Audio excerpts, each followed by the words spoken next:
Hopefully that's now working right on the correct one. We hope. Let's do this the old-fashioned way. So, hopefully this is now working correctly. Looks like it is. Looks like it is. Let's see. Hello, everyone. It should be beginning. It should be working. So, it begins. Yes, it does begin. 2 submarines in 2 wars. The sinkings of HMHS Britannic and IJS Kongo. Now, I'm currently wearing 2 things, which you don't normally see me wearing. I'm wearing my headphones, because I'm checking to see if it's working. And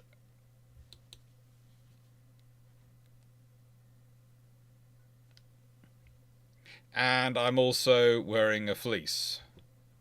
Now, I have to admit, I'm wearing the fleece because, for those who don't know, we're currently having the heating worked on in this house. And, how do I put this politely, sensibly, and most of all authoritatively? It's frizzin' cold! It's frizzin' cold! The heating not working.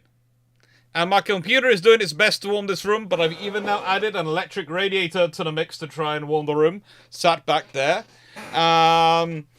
Doing its level best to warm this room and warm the house, but it has literally had all the doors open, all the windows open, and the boiler has been offline because they are having to replace pipe work between radiators. And, well,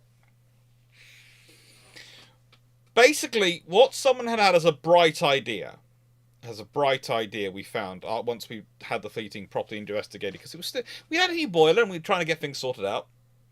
So being sensible, and I'm talking this way to allow a little time for people to join in and come along and start watching. Well, we sort of went, okay, let's check out the routing of the pipes, and we found that the pipes went up from the boiler into a T-junctions. Okay, so you had the flow and the return valve. T-junction, the return, it went up into a T-junction and was flow from both directions off round the house, turning the house into one giant circuit. One giant circuit. And that was no help. That was honestly no help, because it means that the underfloor heating in Mum's room and all the radiators, everything was daisy-chained into one long chain, and it was a frigging nightmare. So we have got this fixed. It's now being turned into a free zone heating system. But as part of it being turned into a free zone heating system, they had to take everything offline, put all the new pipework in, they put the new pipework in, take everything offline, drain the whole system, get it all out, and then tomorrow they're going to start rebuilding. So tonight, we have no heating, other than some electric heaters. And, yeah, we're okay, but I am, something you have very rarely seen me wearing, I am actually wearing a fleece. Because I'm not being stupid. I even have, if I get really cold, a duvet. Because I do not want pneumonia back. Because I am stupid and get cold. Yeah, it's an almost complete rebuild. No one wants to see the price. I really don't want to see the price. But there's a reason why we've basically delayed a lot of the plans for the house till after we sell the house in Epsom. Because, frankly, yeah, this is expensive.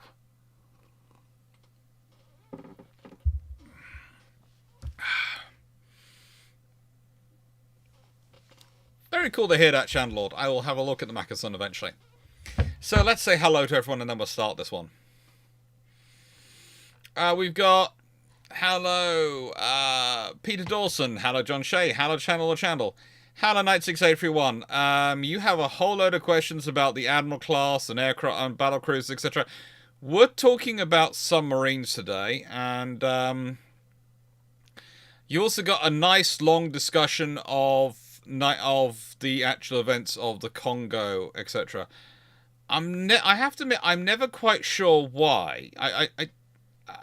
How to say, it doesn't bother me, but it does confuse me.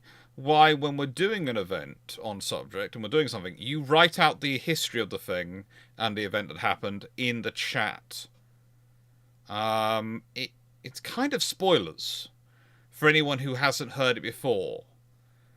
When we're getting the history, it's almost like I don't mind you doing it, but I do wish you could stick something on there like spoilers, so people who want to just hear the history don't have to see it all written out in full detail in the chat. It seems a little bit, I don't know, jumping the gun a bit when you do that. I understand it doesn't bother me, but it does also. I sit there and feel like, there's kind of people who want to watch it all, and then if they've got it read all out of them in the chat. I don't know.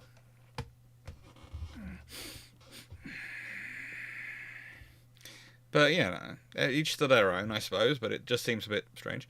I know space blankets, etc., and all those things help too. Charles, thank you for the suggestion, but yeah, we got one night.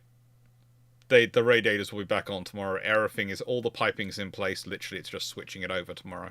They have been working non-stop all this week to get it done, and we are in a really good position. So, frankly, it's not going to be something I'm going to worry about. It's one night. One night is not enough to worry me too much. We've got enough I've made sure there's about 4 portable electrical radiators down that end of the house, plus an electric glass radiator, and a few other things to look after my mum and sister, and 2 dogs, which are always portable hot water bottles. And I have my trusty radiator from my old office down back there.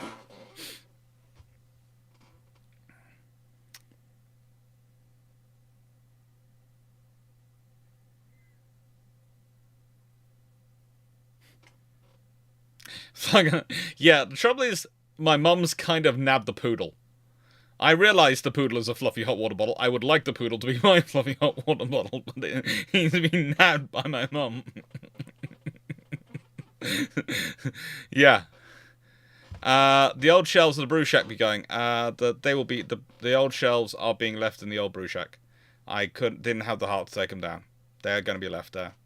They are there. Whoever takes over those offices will have 2 very finely built offices to work with, and I hope they enjoy them and use them. Man. Rat to rat. I hope you get over your cold soon.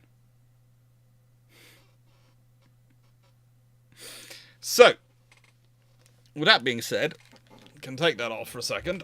Oh, that's better. And let's turn them off as well for a second.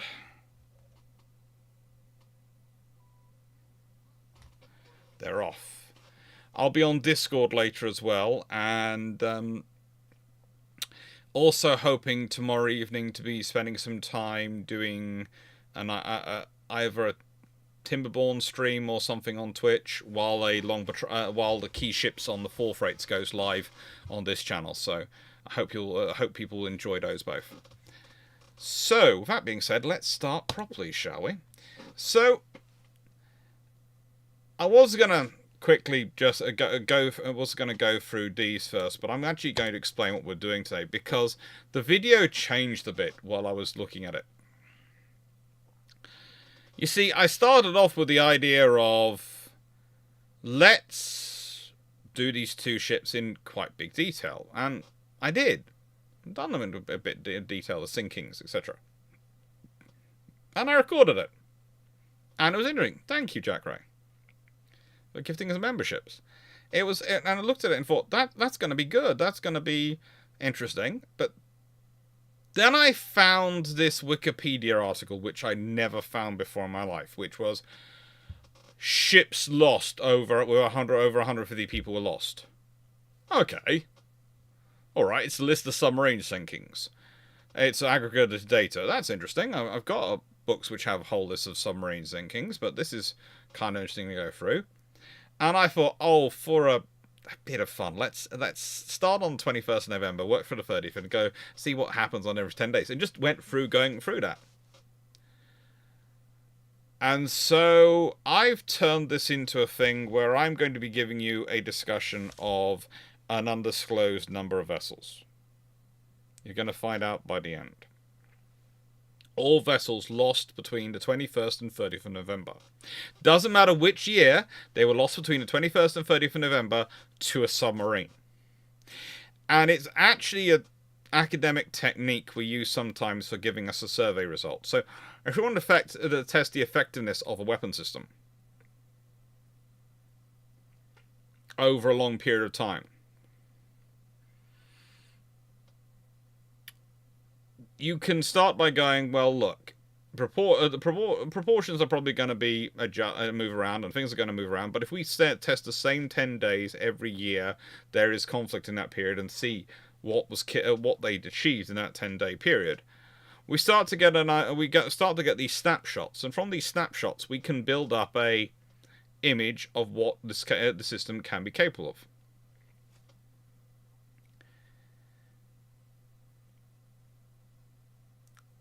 And that's what I've done here. So we're starting off with the two we actually said we were going to do. They're going to be the first two, and if you're only interested in those two, then please just watch till those two are done. But I promise you there are a lot of other interesting ones to go through, and even I was shocked by what churned up when I started working through this period, and realizing how many interesting events I've talked about over the years I hadn't realized take place in this 10-day period between the 21st and 30th of November, and how active submarines appear to be in this period. I think there are a few gaps of a month where I could probably have taken 10 days and I wouldn't have hit any throughout the entire period. But I took these 10 days, this is what I picked, and by complete circumstance, I picked a lot. A lot. So it should be fairly interesting. Kind of like the fourth rates tomorrow should be fairly interesting. See, I have open, if I laugh at all in a weird way at weird times, I'd like to point out the reason I'm laughing is because I have Restream chat open, because I'm sending this out on both Twitch and YouTube, so I can see the chats from both. And the thing is, every time you use a emoji in YouTube or Twitch, which are the custom emojis, it just lists out the emoji name. It doesn't put in the emoji on the Restream chat. So I have things like AC Navy Blackburn 2 showing up. And I know what a picture it is, but it just is so funny to see it written out for some reason. So we're going back to 1916. We're going to 21st November 1916. And for starters, please note, I couldn't find a picture of SMU-73. I couldn't. I searched everywhere for one. And I mean, I really did ram raid some places on the internet and some various archives to try and get a photo of SMU-73. But what I did get was a picture of SMU-79, who's her sister. Slightly younger, but not a bad ship. Or a bad ship at all.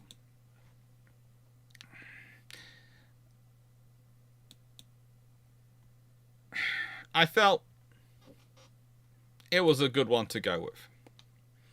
And for those who don't look her up, you will find a painting, but they're not sure whether the painting is of her or not, and I definitely don't want to use a painting if... Maximus, stop making me laugh. It's not fair. Have you tried the Azure Lane servers and forums? No, Chandler. There are some places I have not gone.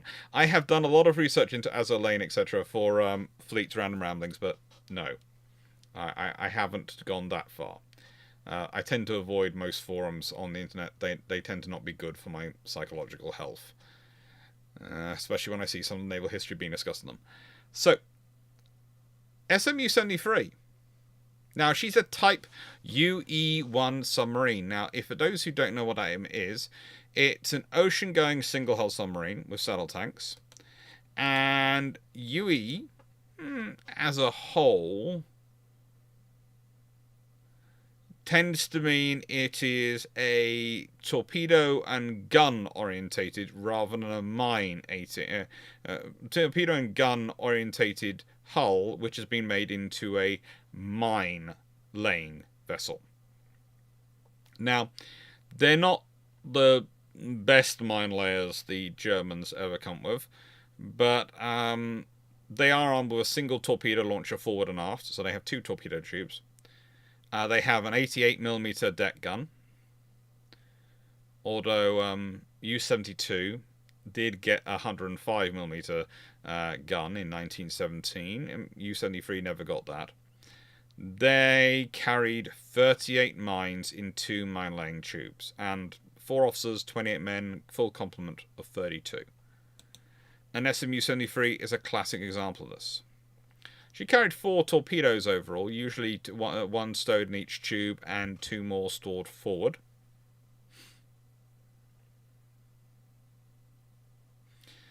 Both the torpedo tubes are offset onto the starboard side of the hull rather than being centerline or, one starboard, one port.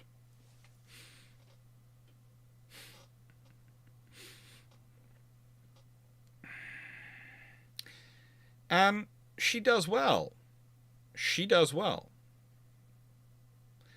We aren't quite sure about all of her victories in the Mediterranean, all of the key things of what she did, but we do know that she probably laid the mines that hit HMS Russell, the battleship.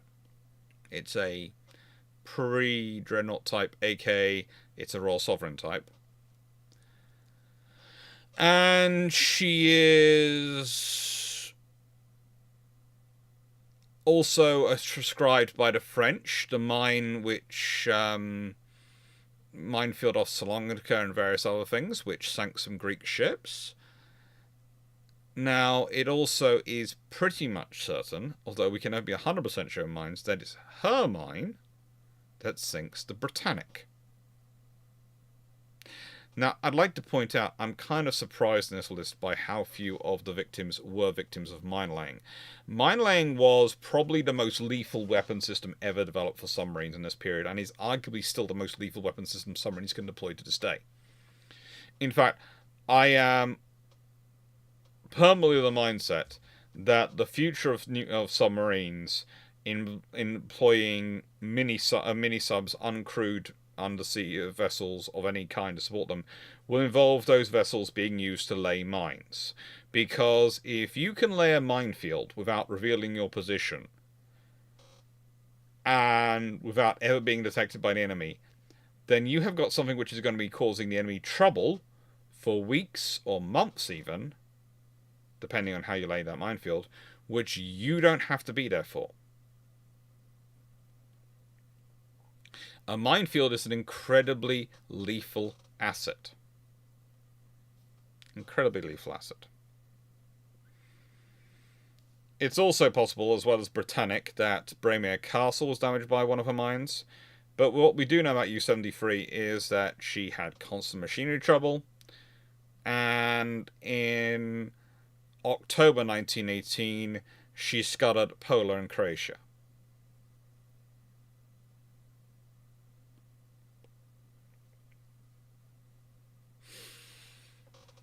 I'm not sure. In the nicest way, on the subject channel of Olympic vampirizing the luck of her class, I'm not sure. Sometimes these things are the luck of the bell. Please note, I did use a naval phrase there, luck of the bell rather than luck of the draw. I wasn't misspeaking, luck of the bell. Because often ships are believed that their luck does come down to their bell. Bells can be the ones which capture your luck or don't. Now, Britannic was one of the third and final of the Olympic class, so she is the youngest sister of the family. And she's used as a hospital ship from 1915. At the time she sunk, she's the largest hospital ship in the world. And, yeah.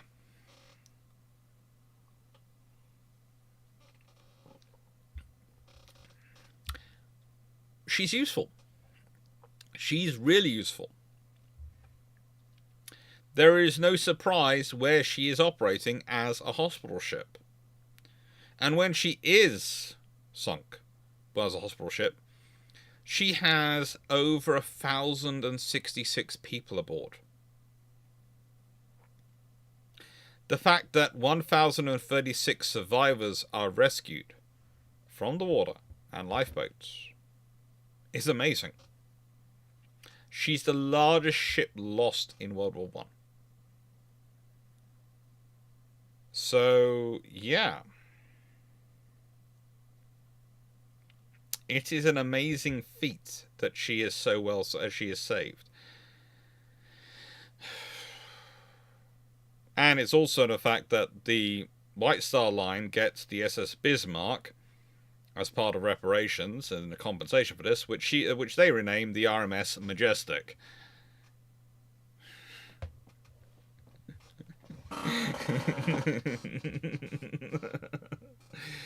Yeah. She's basically a super Titanic because her dimensions and things are altered when she's on the building stock. She is bigger. She surpasses both her older sisters in terms of their volume. Still, the SS Vaterland was bigger at this point of the Germans, but she was still useful. And she's propelled by a combined system. That's a combined power system, direct drives each, of 2 triple expansion steam engines, which powered the 2 free-bladed outboard wing propellers, and a low-pressure steam turbine. So not quite what was being used on the Dreadnoughts. Was used steam that came as exhaust from the engines to power the central 4-bladed propeller. That meant she had a top speed of 23 knots. Which meant she's fast, but she's not super fast. Honestly, she's nothing really to write home about. And one of the things that's always interested me about these liners is that the liner race was going through, and honestly, their speeds at the time, when you look and compare them to warships, they're not really that fast. Now, admittedly, they are slightly more honest when it comes to merchant ships than they are with warships. They really are more honest when it comes to merchant ships than they are with warships. About speed. I did read a comment recently on my channel where someone said they hoped that they felt that the Royal Navy would not be lying about the older ships, that the figures given for the speed of the ships from World War I and World War II would be accurate, and from the 1960s, 50s and 60s, and I was sort of going, well, that's a hope, but I doubt it, honestly. I think one of the things you have to realize in this period is that while speed is an advantage, it's only an advantage if the enemy doesn't know, because if the enemy knows your true top speed, they can build things to match it, and they can anticipate your ability to maneuver of a strategic and tactical level. So lying about it is not really anything unusual in terms of navies. In terms of merchant fleets, it's a selling point.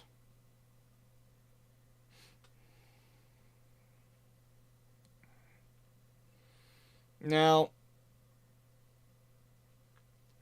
some of the changes made to her included increasing the ship's beam to 94 feet to allow for a double hull along the engine and boiler rooms. They raised 6 of the 15 watertight bulkheads up to B deck. And additionally, an 18,000 horsepower turbine was put in instead of the 16,000 installed in earlier vessels to make up for the increase in the hull width to allow them to still do the speed they wanted to do. And the watertight compartments were enhanced, allowing the ship to stay afloat with even 6 compartments flooded. So, I'm I'm not sure which of those. Yeah, we're not. I think we'll leave jumping to discussions about this one until we've got through all the things she has on her. I think that's probably the sensible thing to do in the chat. Now, they did fit large crane-like gantry davits. These are, when I say crane-like, I mean they are visible in this picture. You can see them. They look like what were fairly standard on merchant ships and on liners for many, many years, up until the more recent systems had been put in to launch her lifeboats.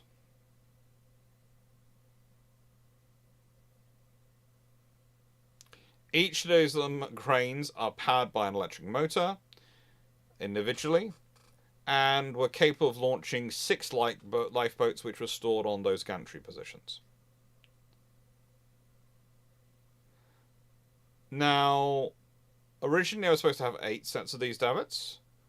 5 were installed before Britannic entered war service, and the difference was made up with boats that were launched by Welland-type davits that had, well, the manually operated Welland-type davits that had originally been serving on Titanic and Olympic. So she did well. She did well. There were lessons being applied. There are also additional lifeboats that could be stored, they're within reach of the davits on the deckhouse roof.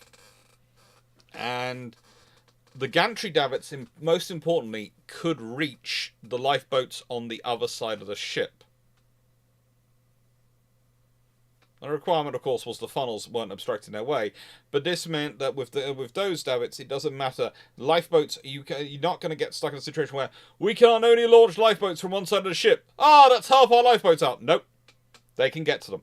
There is a lot of benefits being worked into here to make Titanic an event which doesn't happen again.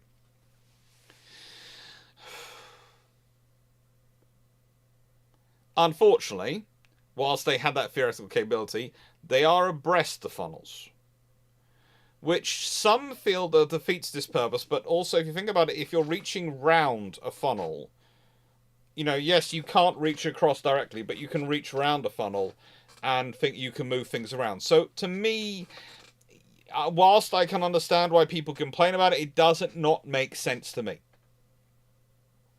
There is a logic behind putting them there.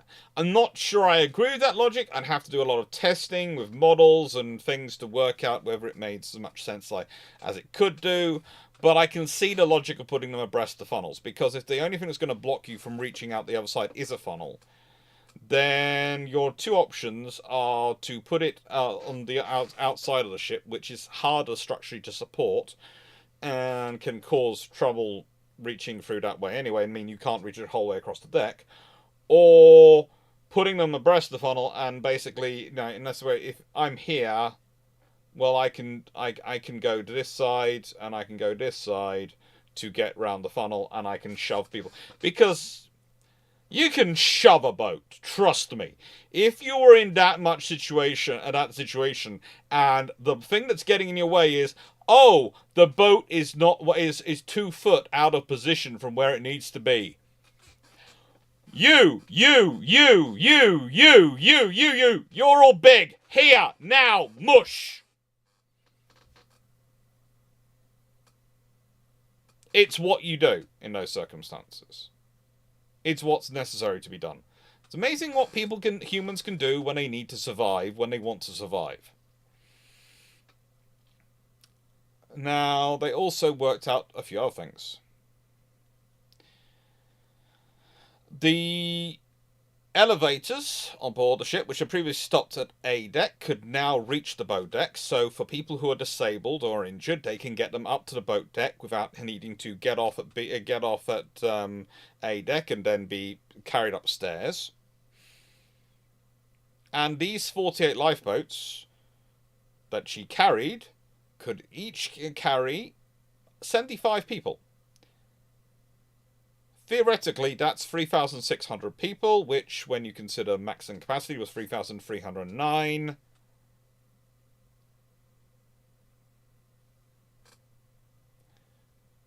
Yeah.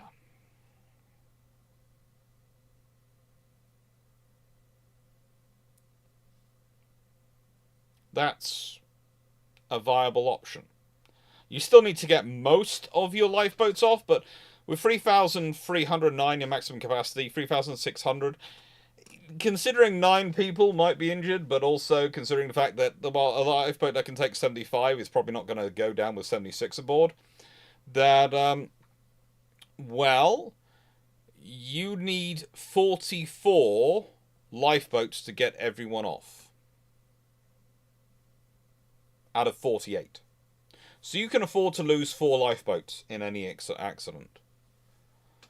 Again, not sure I quite like those odds. I quite like a greater saturation of lifeboats, just in case. But, again, for the period we're talking about, for a vessel which is being launched in 1914, was laid down in 1911, and completed and entered service in 1915, in wartime, considering the events... Considering the fact that the Titanic had been lost in 1912, I'd say they've done not bad. I wouldn't give them a first for those changes. I definitely wouldn't. It's not a first. But I'd say you've definitely tried your best. You've got some good ideas, and there's some good arguments. I don't agree with all of them, but good ideas and some interesting logic. So I'd probably go with a solid 2-1. A solid 2-1. We'll give them...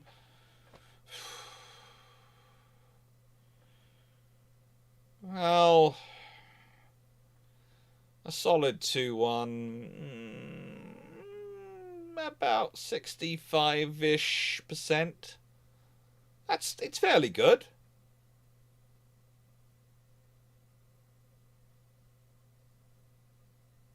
It's fairly good. Now, the problem for the Royal Navy when she entered service was that they were having issues in the Eastern Mediterranean. There is not much infrastructure out in the East. There is not much infrastructure there. Hi, Seneca. Nice to see someone's chatting away on Twitch as well. Hello, everyone who's wandering around. And, well... The Royal Navy really wasn't sure what to do about it, but they needed to support the army somehow. They needed to make it viable somehow.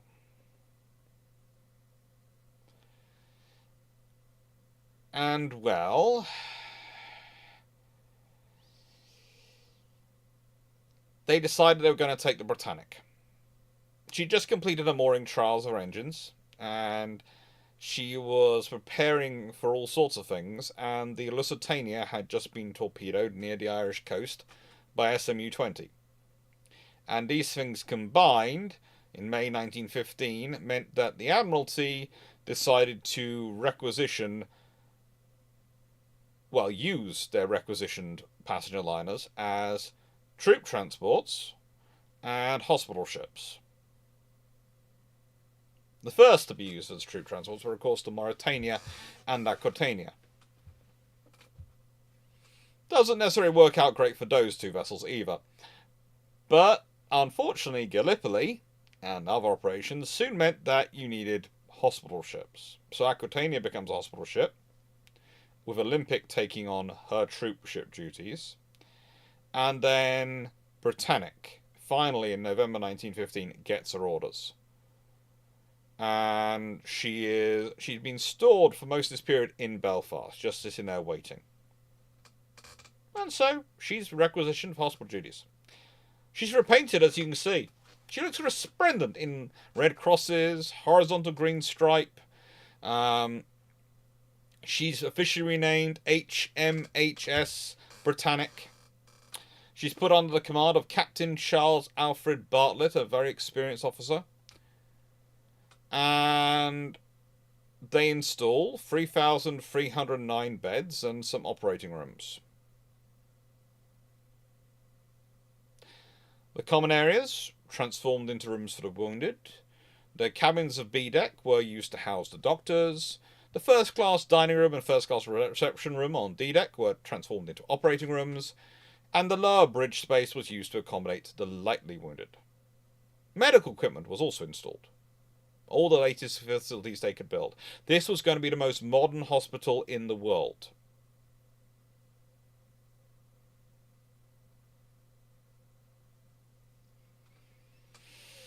She's declared fit for service on 12 December 1915 at Liverpool. Let's think about that. They finally make a decision and requisition her on the 13th of November 1915, and in less than a month, she's declared fit for service. Less than a month. She gets a medical team assigned to her of 101 nurses, 336 non-commissioned officers, and 52 commissioned officers, as well as 675 other crew. Now, the 52 commissioned officers are mostly doctors and doctors doing the medical needs. The non-commissioned are mostly what are called orderlies and various other functions. They're there for admin, for sorting things out, and to do the functions they are needed for. And technicians. A lot of technicians. This ship is fully staffed. It is a very capable hospital for its period. Now, with all that, she makes it out to the Aegean. She goes there. She brings back sick and wounded soldiers. That's what she's off to do.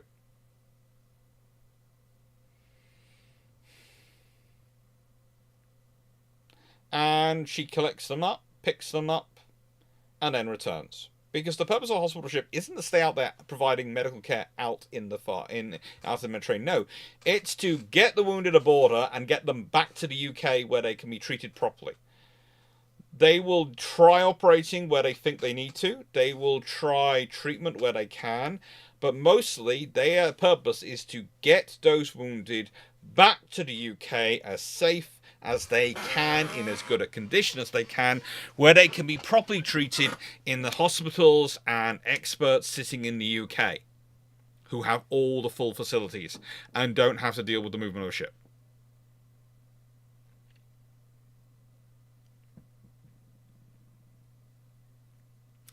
Now, on the 6th of June 1916, she finishes her service. She's even spent some weeks as a floating hospital off the Isle of Wight, helping out with overflow of having too many wounded going into the Isle of Wight. But she returns, Britannic returns to Belfast in 1916 to turn her back into a transatlantic passenger liner, with the British government paying the White Star Line about 75 grand. And it took them several months. They were planning to take months to transform her back into a liner to cross the ocean. Why? Because they needed to have liners crossing the ocean to maintain communications with America, and that was important. But the Mediterranean starts to flare up again. There are more issues, and the Admiralty recalls the Britannic back into service as a hospital ship in August 1916. This would be her fourth voyage into the Mediterranean of that year. Her fourth voyage.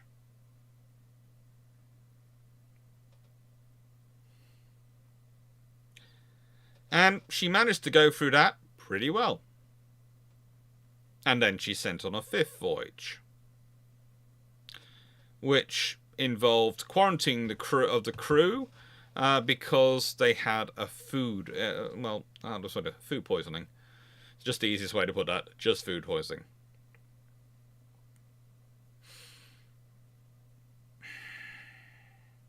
In November 1916, she's found on her sixth voyage to the Mediterranean. She's done 6 voyages. And this is the point at which you start to wonder if the odds are building up on her, because she's gone through 5 unscathed. Been through a bit of a storm, a bit of trouble here and there, but nothing much. She's on her 6th voyage. Her 6th voyage.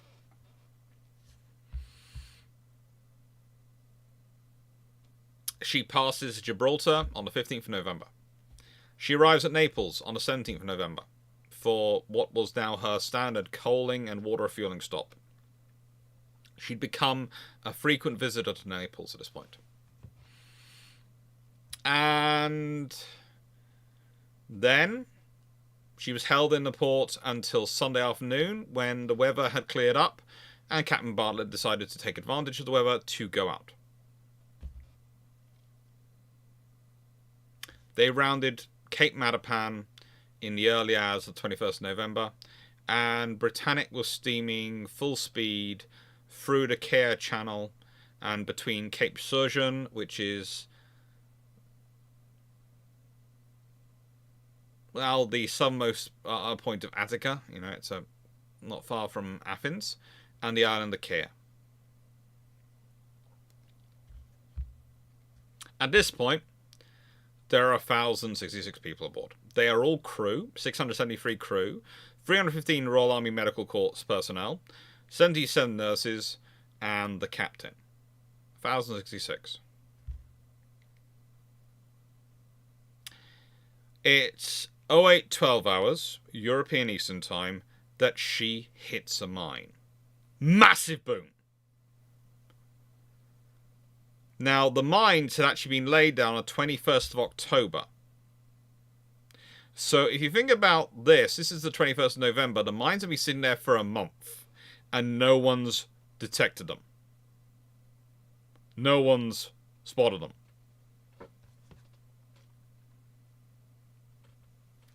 This is where your minesweepers and regular minesweeping patrols are so important. But the trouble is, even when you're dealing with the Mediterranean, that's a bit big to keep up a regular patrol.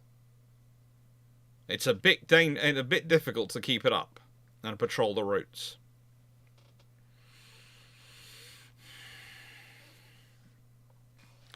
Everyone pretty much immediately goes to their posts. Unfortunately, further aft, they don't feel the explosion as much as the people at the front. And some people in the aft felt they hadn't been hit by a mine, but had rather hit a smaller boat. Captain Bartlett, though, and the chief officer, or rather the senior, basically the equivalent of the XO in the Royal Navy, the chief officer, Hoon, are on the bridge at the time, and they spot immediately what happened.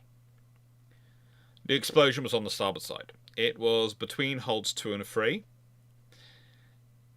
It managed to break open the watertight bulkhead between hold 1 and the forepeak. And this meant the first 4 watertight compartments were filling rapidly with water. Now remember, she's designed to take 6 flooding and still stay afloat for a while. They also, trouble enough, damaged the boilerman tunnel, which connects the fireman's quarters in the bow with the boiler room. Well, with boiler room 6. And water was flowing into the boiler room as well. Now, I would say that tunnel is a design flaw, but it was a perfectly common and standard thing at this point period. I would say having any scenario where there are tunnels or things which are going through bulkheads, which can be damaged, is something I would not want. But, So theoretically, she's got 5 compartments flooding now. 4 watertight compartments and the boiler starting to flood. She's supposed to be able to survive with up to 6 being flooded. But she's still going down. She's in trouble. Watertight doors are ordered closed. Distress signal is sent. And Bartlett orders the crew to prepare lifeboats. At this point, the ships in the area, HMS Scourge, HMS Heroic, both start heading their way. They start yelling they're coming their way, but Britannic hears nothing, so she doesn't know if they're going to be coming there or not. And the reason for this is that whilst they are able to send out messages, the receiving cable, the receiving system for the wireless system, was actually snapped by the explosion. So they couldn't receive anything.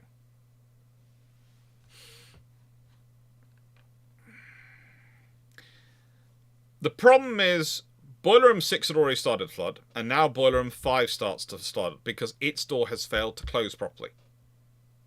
Now, there are debates as to why this would happen, but I would say anything sufficient enough to damage the piping that is the fireman's tunnel, which, as I said, I would prefer not to exist in the first place. Anything sufficient enough to damage that is going to be significant enough to cause trouble for it, and 5 and 6 are the closest doors to that explosion. I'd also say any idea that they would be jammed open to provide some air circulation misses the point of a lot of the pressure that's done to try and keep the air pressure up in boiler rooms, but also misses some of the realities of the situation of where is the air going to circulate from. That tube literally goes back to the fireman's quarters. There ain't much air coming from there.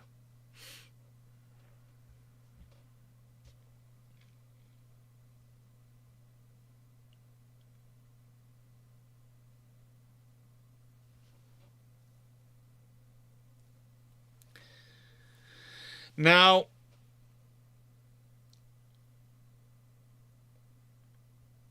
she could theoretically stay afloat, although motionless, with 6 compartments flooded, as I've said repeatedly.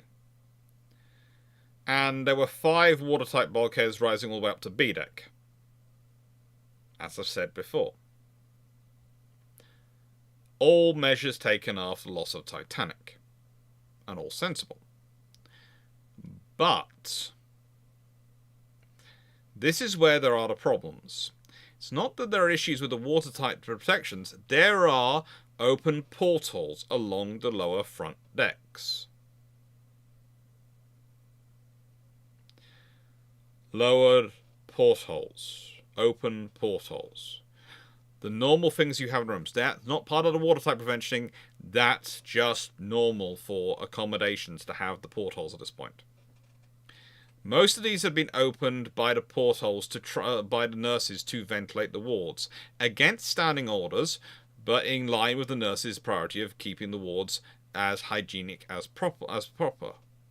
And it was a whole debate going on. Now, in normal circumstances where the ship's not sinking, that wouldn't have mattered, but the trouble is, the moment you start dipping down, the water starts to flood in, and the more water that gets in, the more it's going to increase the list.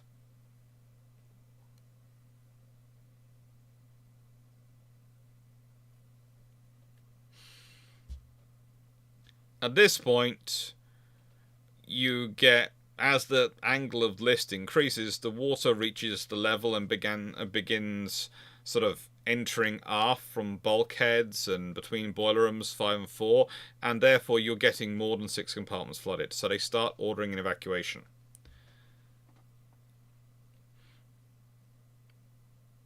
Now, within 2 minutes of the blast, boiler rooms 5 and 6 have been evacuated. And 10 minutes, pretty much, Britannic's doing okay. It was 15 minutes later that the E deck were underwater. And, well, we're entering, with water also entering the aft section, Britannic starts to develop a serious list to starboard. Now, Bartlett makes a sensible decision at this point. He's giving the order to turn the vessel to starboard towards the island Kier in an attempt to beach his ship. He's trying to do this not just to save the ship, but to save the crew. Unfortunately, though, steering gear had been knocked out by explosion. The weight of the rudder and the list made it difficult to navigate, and frankly, it was making it very, very difficult.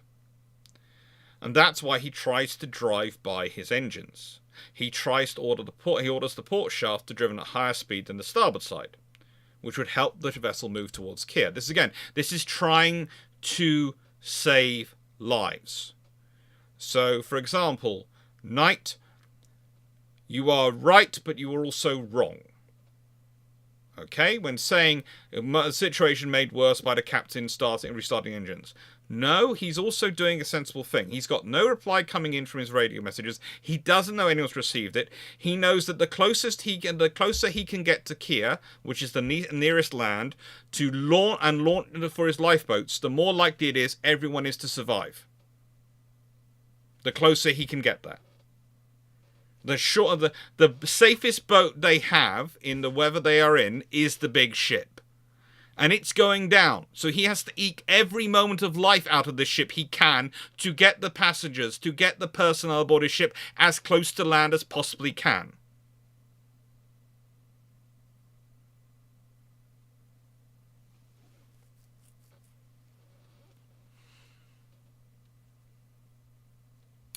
Now, he also orders the hospital staff to prepare to evacuate. And he has the lifeboats being prepared, but he does not want them yet lowered into the water. Again, he's trying to get them as close to land as possibly can. Everyone was only allowed to take their most valuable belongings. The chaplain took his Bible. The patients and nurses on board were assembled, and Major Harold Priestley, who was in charge of the Royal Army Medical Corps, went and inspected the cabins to ensure that no one was left behind. Night to everyone. The radio's not working as I talked about earlier because the receiving cable's been snapped. I mentioned that earlier. I'm not sure if maybe you were busy at that time. So Bartlett continues trying this maneuver, trying to get as close to Kia as he possibly can, and the list is still increasing. At this point, some crew, acting on what may have been standing orders, although were not necessarily official orders, but may have been standing unofficial orders, realizing the list is starting to get too big, start to launch lifeboats without waiting orders to do so.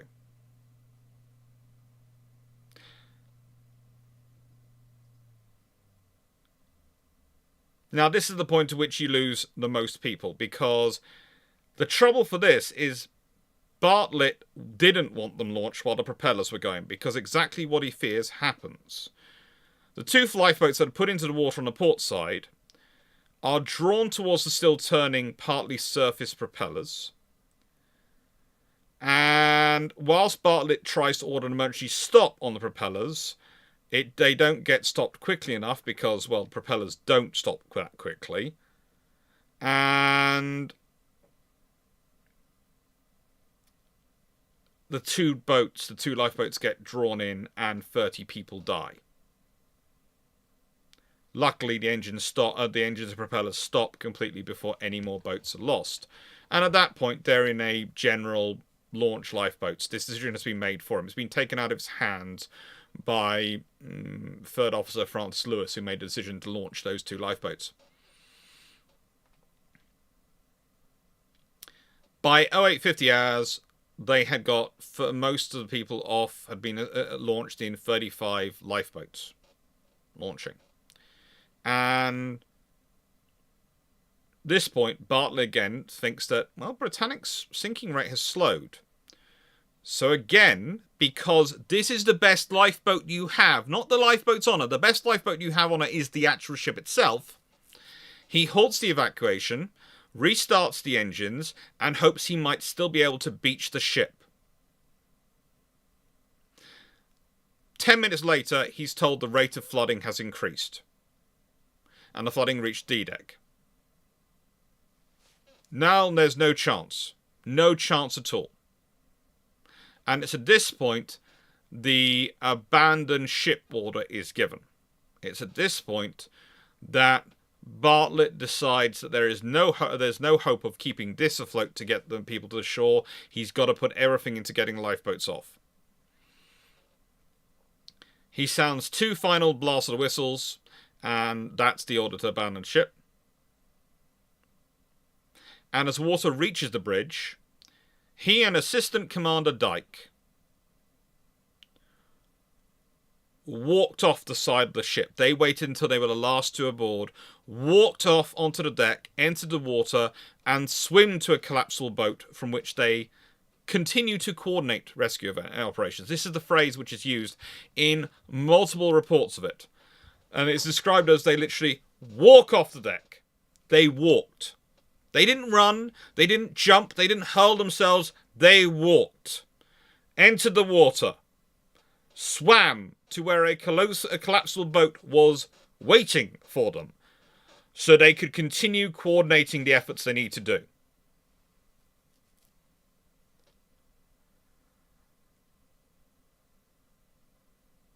And that's what they do.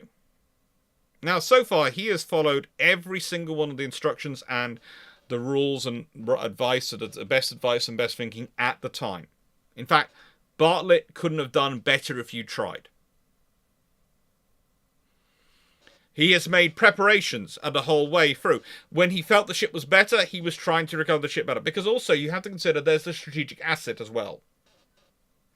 He's trying to save lives. Lives are the first point. But if he can also save the ship, if he can get it grounded off of Kia, and it can be saved, then that's a useful asset for the British government in 1916.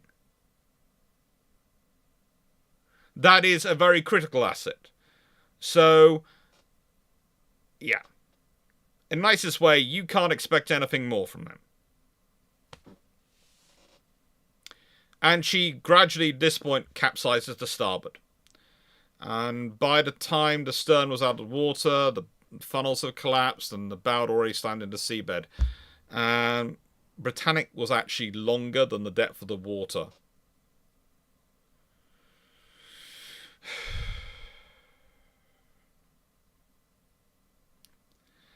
One of the fun things about it is that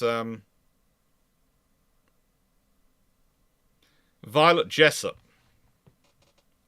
who is aboard, who was a nurse,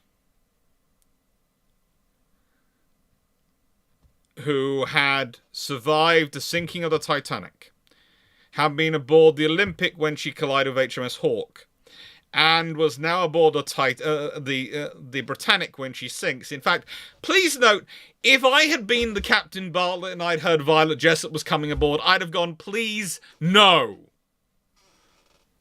Please, no. But no, she was there. She's a very brave lady. I personally would have gone, look, you've been on two of this shit class of siblings. Please, don't do any more. Don't do it again. But no, she's aboard. Describes it, and this is quite a famous quote you can find in lots of articles about it, but it was put in Time International in the South Pacific edition, I think. And it's been quoted around ever since. She dipped her head a little, then a little lower, and still lower. The deck machinery fell into sea like a child's toy. She took a fearful plunge, her stern rearing hundreds of feet into the air until the final roar, she disappeared in the depths, the noise of her going resounding through the water with undreamt of violence. Again, it's lovely words, but why was this lady allowed aboard the ship? You know, I do not want anyone to disagree about how brave she is getting aboard these ships. I concur, she's massively brave. But please put in the chat if you believe that if you'd been Captain Bartlett, you would have want Violet Jessup aboard your ship. Because considering she was aboard Titanic when it sunk, Olympic when it bashes into HMS Hawke, do you really? This is kind of the case of are you living good luck, living bad luck to the ship, or are you living temptation to fail? This class trying to kill you and keep failing? She's not old. She's a young nurse.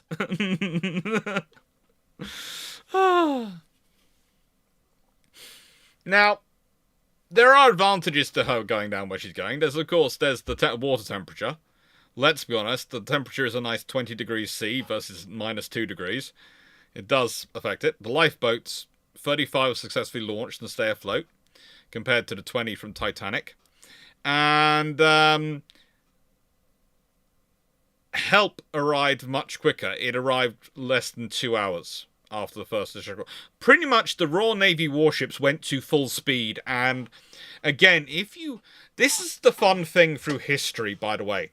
And this is why I tell people to be very careful about believing facts and figures which are given for various ship speeds, etc.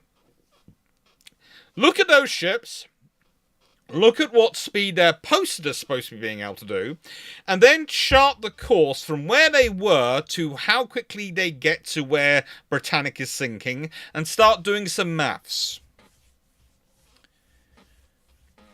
You will find interesting figures, especially considering their engine types and what was claimed about them.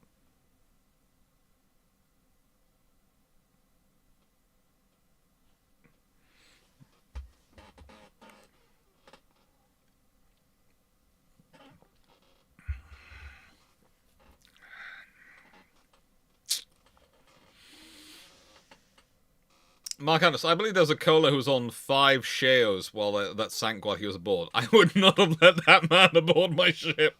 I'd have paid him money to stay away. If I'm in the captain, literally in the case of, how much money do you want to not be aboard my ship? Oh. Yeah. The first people to arrive on the scene were fishermen from Care in their Keek, who picked up several people. At 1000 hours, HMS Scotia sighted lifeboats and start picking up about 340 odd subscribers. Then HMS Heroic, an armed boarding steamer, arrives slightly before that, but from a different direction, and picked up about 500. And please note the phrasing is always slightly before that, or some minutes before that, or a bit before that, and the precise timing is not given for how quickly HMS Heroic gets there. But we know it was a truly heroic performance how far she got there. And about roughly 150, made it from Kia. Made it to Carissa Kia itself, and doctors, nurses started setting up a hospital, were saving injured using aprons and pieces of lifebelts to make dressings, and they used the quayside as their operating room. Survivors, 340 odd survivors. I did say survivors, not subscribers, Seneca Nero. I said survivors, not subscribers. I'm sure I said survivors. Chat, did I misspeak, or did I say survivors or subscribers? Hang on, do I trust chat on this? They have a history of trying to wind me up. And Runon is always looking to try and wind me up. Nah, they wouldn't wind me up. They're nice. Also sound like subscribers to me. I said survivors. I'm sure I said survivors. Foxhound also arrived, Foresight, a couple of light cruisers, basically. There is a lot of ships arrive. And help pick them up.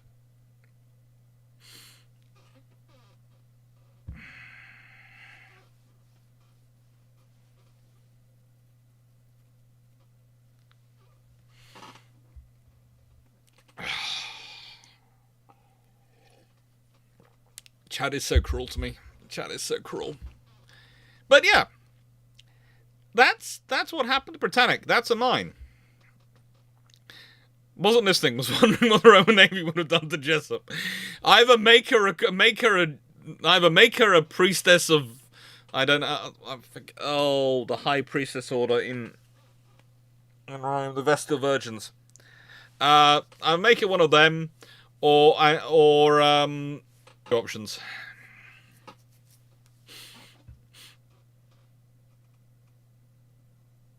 Which ship rescued her? Yeah, I'm not sure which ship rescued her. I'll look that up. I will look that up.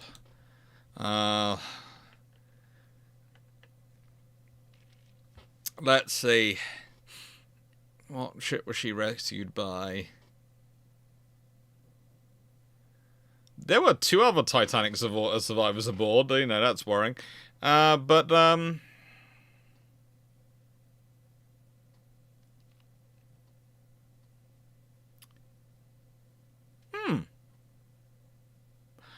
good lord, it gets worse. I hadn't realised this. I think she might have been aboard the first 2 lifeboats to launch. She was one of the people. She actually survived that. She survived the lifeboats, the propellers shredding lifeboats. And, Yeah, I'm not sure which vessel picked her up or if she managed to make it to shore. I think from some of the things she's written about her, but I haven't found her personal story about her. That she might have actually been one of the people ashore setting up a hospital station.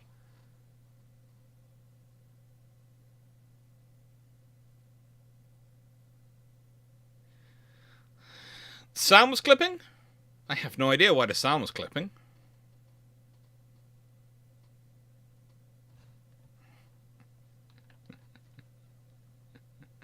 Oh, I don't know. I don't know why the sound was clipping. It should be going through quite well.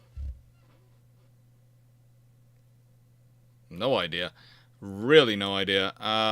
According to both YouTube and Restream, it's doing quite well.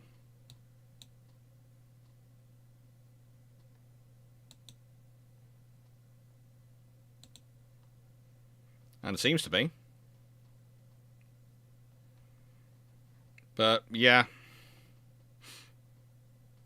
The sound is cutting out every so often now. I have no idea why. I have nothing set to cut out the sound. And nothing that should be causing clipping.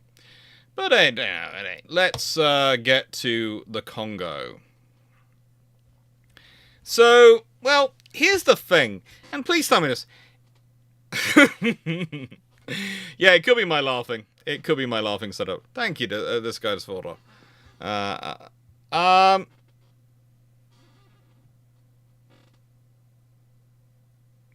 So, here's the thing. I couldn't find a decent picture of Sealion from before her conversion to amphibious transport. Which I find seriously cruel to her. I would like to point out, though, that Kongo and Sealion have a surprisingly interesting life in terms of all the stuff they get up to. And they have a surprisingly connected life. And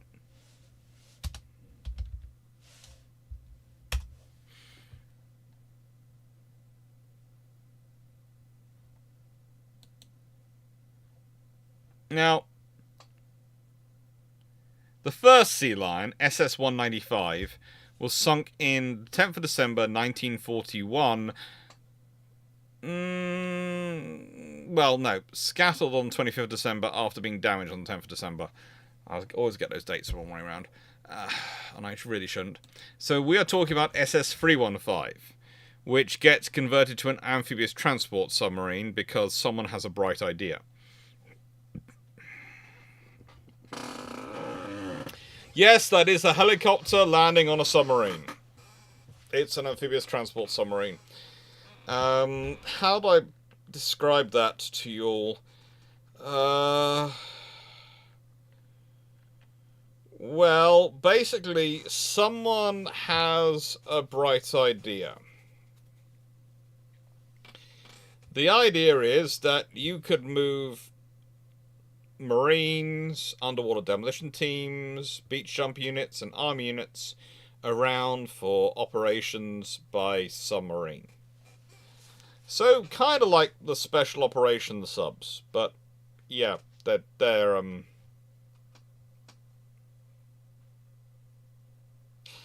it's a fun time. It's a fun time.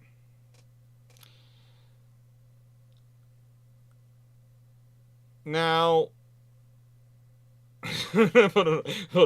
well, you know, I presume that was how they were getting the troops on and off. So basically, they'd take the troops from the larger ship transport, take them by helicopter to the submarine, put them on the submarine, then the submarine would insert them where they needed to go, recover them, and get them back to things. It was an idea, okay? There have been worse. There have been a lot worse. Now, We're going to start off by talking about Sealion and what she is, and then we're going to talk about Kongo and her sinking.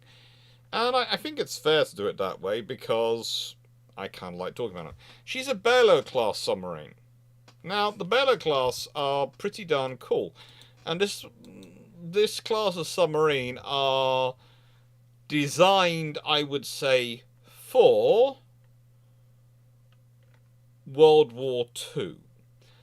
But the thing is, they're really the design work does begin before the Americans enter World War II.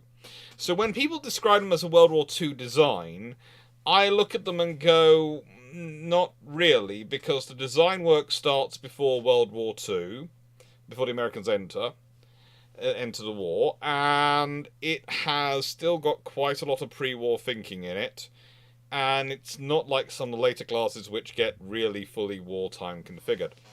But the Barlow class does pretty darn well. They have a speed of 20¼ knots on the surface and 8.75 knots underwater, which is decent, but means that there are times when they wouldn't get out the Mediterranean if they were going underwater. There are still times they wouldn't get out underwater of the Mediterranean. Blackburn Maximus, I'm worried about the bad jokes. I'm worried about the bad jokes. I mean that's really bad. That's a really. I will for the chat and for everyone to judge. This is the joke which has just appeared. Where do you send bad rainbows? To prison. I mean, it is about on par with a Christmas cracker, which is appropriate, I suppose, almost, but technically we've got a couple of days to go before it actually is appropriate. Basically, Sunday we can start making those jokes. Now, these subs are not exactly small. They're 1,526 tons, that's TONS, or 1,550 ton, surfaced, and up to 2,424 tons, or 2,463 ton, submerged.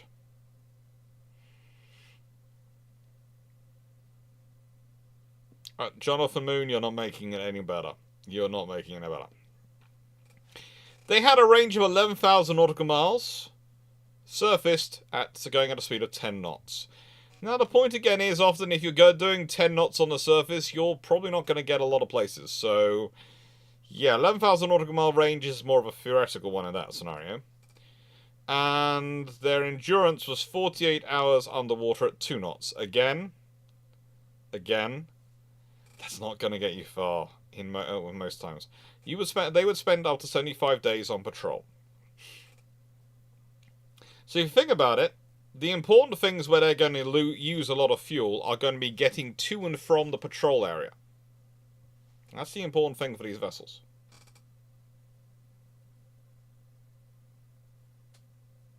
That's the important thing. They would carry 10 21-inch torpedo tubes. Well, they had 10 torpedo tubes, 6 forward, 4 aft, and 24 torpedoes for those 10 tubes. Which, again, works out pretty well. It does. They had a single 5-inch gun and some 40mm and 20mm cannon.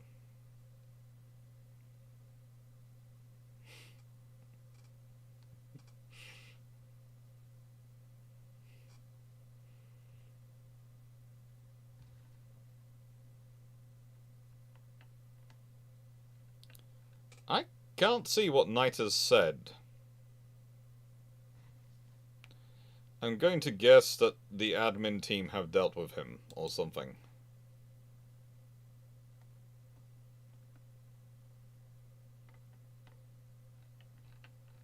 Because there's people issuing warnings and various phrases coming up.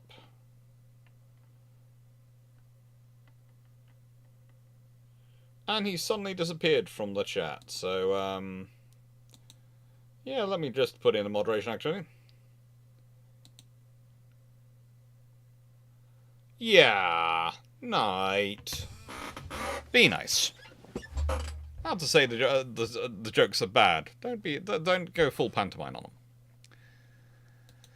So, the Battalion class are good subs, and frankly, again, it's one of those things I would love to have a wander around of both in, and I did enjoy looking at sort of the various things you could find in Canada when we were there. I'm not sure when I'm going to manage to do my America trip, but I'm going to keep working towards it. Anyway, in contrast, Kongo, well, she's one of the British-built battleships sunk in World War II. And when you start thinking about it, there is Barham sunk, there is Royal Oak sunk, there is Prince of Wales sunk. They are all battleships that are sunk during World War II.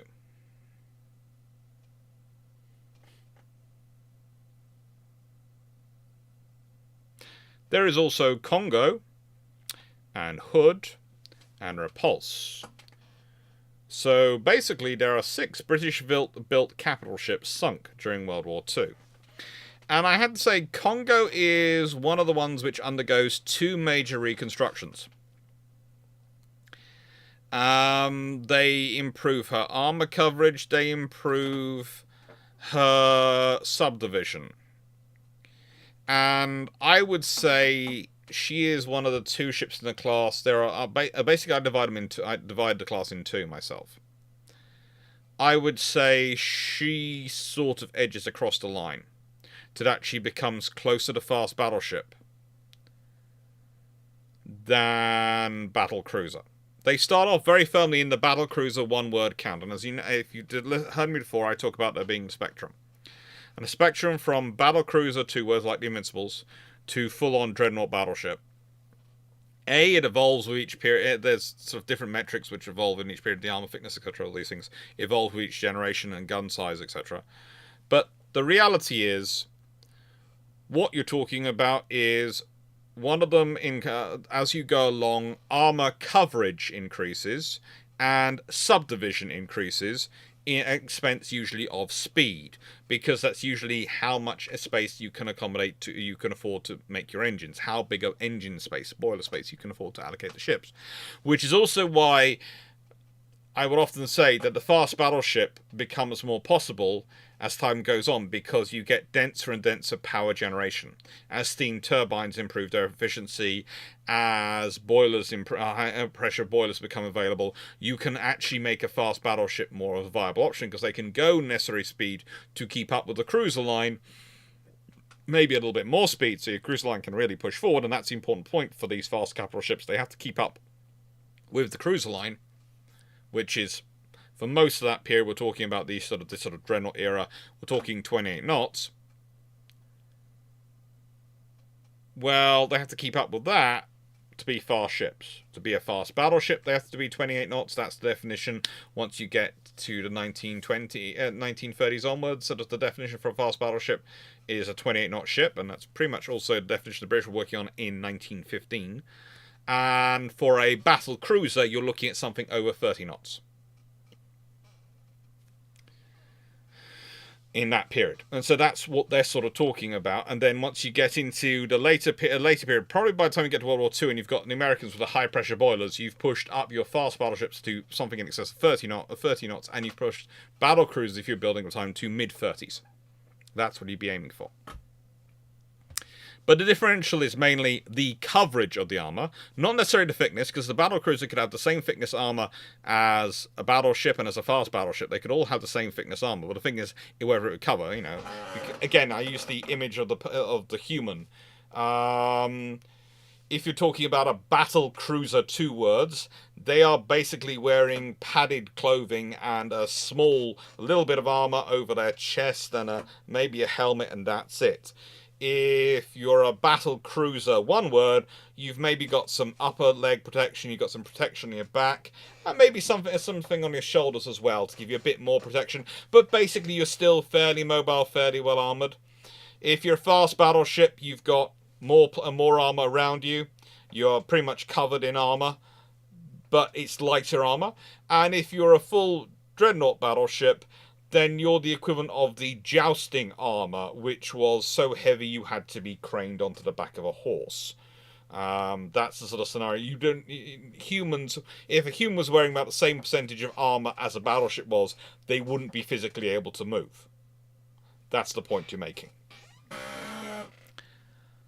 Now, the Kongo, as I said, goes through two major reductions. She's built by Vickers in Barrow and Furness, and she goes through two major reconstructions in 1929 and in 1935. Both times they work on the density of her subdivision.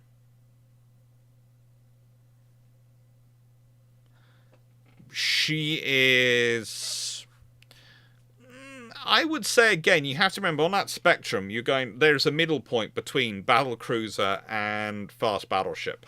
And I would say she goes from the battlecruiser side of that middle point to the fast battleship side of that middle point. So it's not as big a change. I'm not saying she becomes a pure fast battleship, definitely solidly on the line. But if we were talking about in terms of numbers, with the battlecruiser being a 0 to 0.9, and then, if you're talking about 0 being being a battlecruiser, 1 being a battlecruiser 2 words, 2 being a fast battleship, and 3 being a dreadnought battleship, a full-on dreadnought. She goes, I would say, from 1.4 to a 1.6.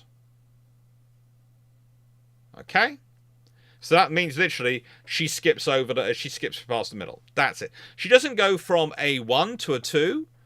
She was already at the denser end of battle cruisers to begin with. She goes from a 1.4 to 1.6. She crossed the line and she's now closer to battle cruiser, to fast battleship, than she is to battle cruiser.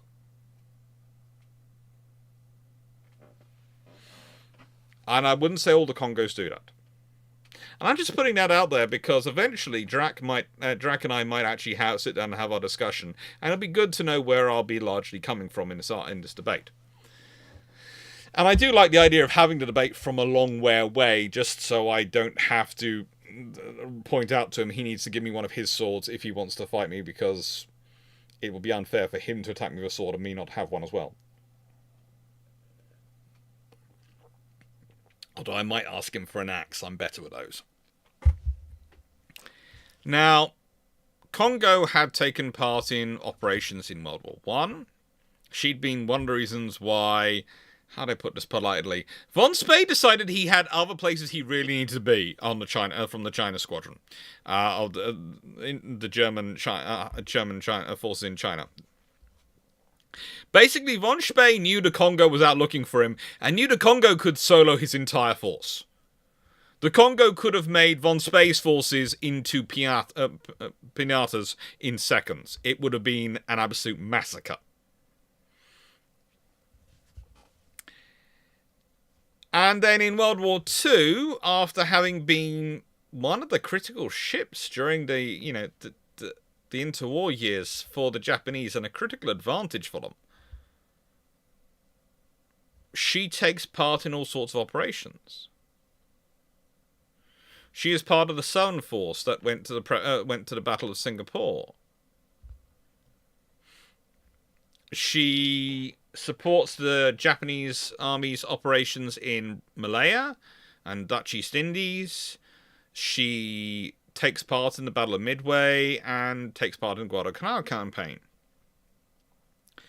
She is operating primarily from Truk and Kure Naval Base. She's operating between them and Sisebo and Linger Roads, and she is used often as a part of the response force when the American carrier raids turn up. She takes part in the Battle of the Philippine Sea and the Battle of Leyte Gulf. And it's after that she comes across the Sealion. Now, the sinking of the Kongo And please note, I'm going to focus on the sinking of the Kongo in this discussion, but Sealion might be going to be appearing back in later discussions. She might well be coming back. We're not settling the debate with a duel. Kongo and Dunkirk, battleship or battlecruiser, the big debate. Dunkirk's are battleships. They're fast battleships, but they're battleships. They're not battlecruisers.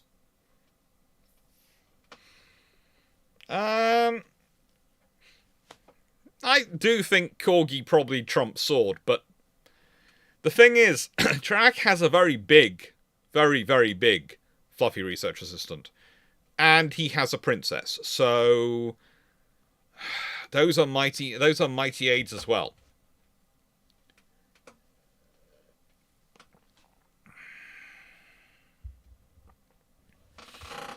Now, at 0020 hours on 21st of November, Sealion makes radar contact with a Japanese formation that's transiting the Taiwanese Strait. They were moving about 16 knots, and they were not zigzagging.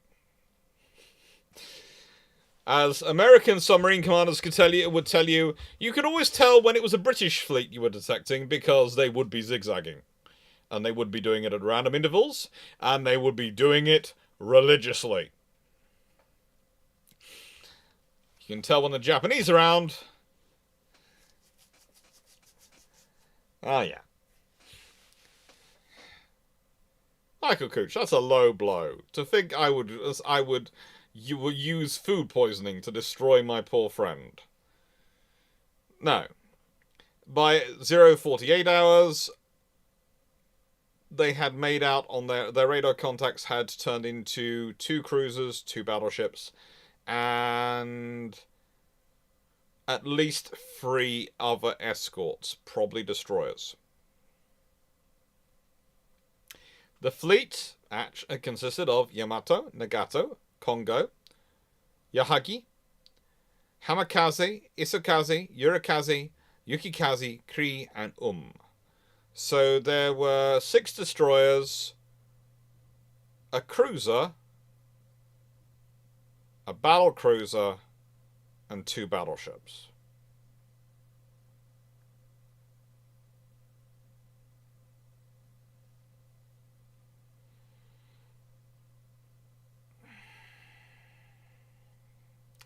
Now, the thing is, I'd like to point out that she's been watching them now for 2 hours. 2 hours and 20 minutes, pretty much.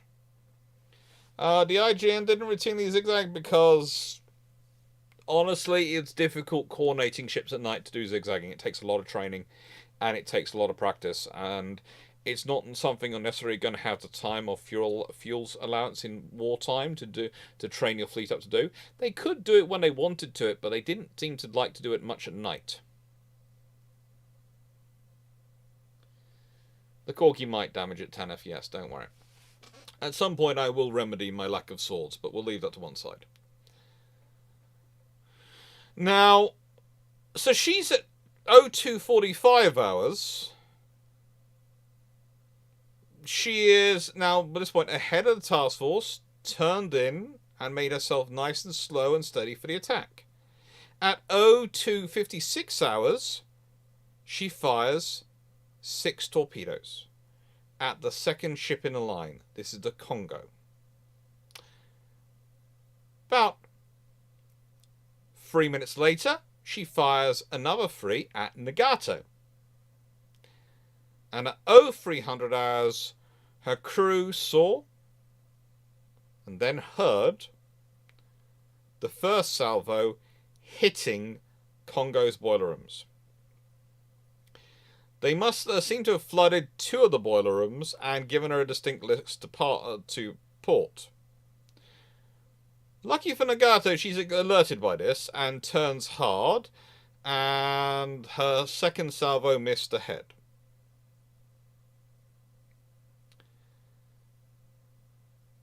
Now, Sealion at this point heads west, and the Japanese started searching to the east. By 03:10 hours, she reloads and tries to track in again, thinking the torpedoes might have done the usual Mark 14 thing and failed, and maybe only dented the armor belt. The Japanese formation, though, was this time now zigzagging.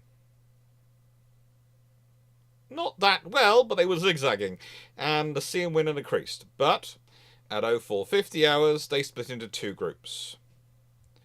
The slower group, consisting of Kongo, Izakaze, and Hamakaze,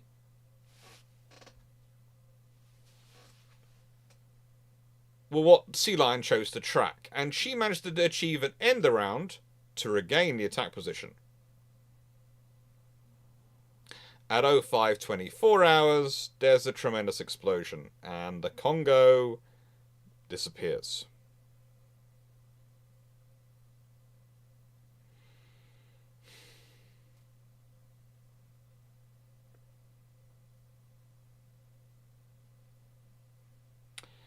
Now, one of the interesting things about this was, of course, it was the custom for the Americans to chalk names onto torpedoes.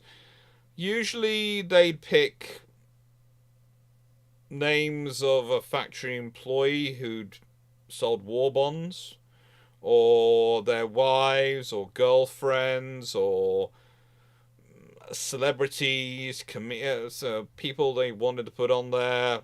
Sometimes random names which were totally not related to any particular performers they might have seen in local clubs when they were last back in tour. All these things. But interesting enough, the four of Sealion's torpedoes on this morning, had names Foster, O'Connor, Paul, and Ogliv, which were named for men who'd been killed when Sealion 1, her predecessor, had been bombed 3 years earlier.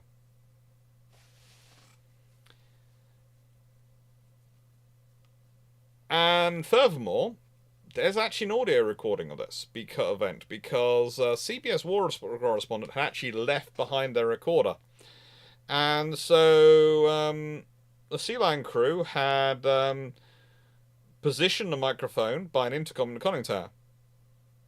This recording, and another one which is an attack on a Japanese oiler during Sealion's 5th patrol, have been preserved by the Naval Underwater Sound Laboratory, and they are, to my knowledge, the only surviving, and I am proceeding this with surviving. There could be others. I know some of the U-class did do some recordings, but I don't think any of them survive, and I've heard the Germans might have done some, and we don't know about the Japanese at all. But none of them seem to have survived, so I'm going to say, to my knowledge, the only surviving recordings of World War II submarine attacks underwater. But yeah.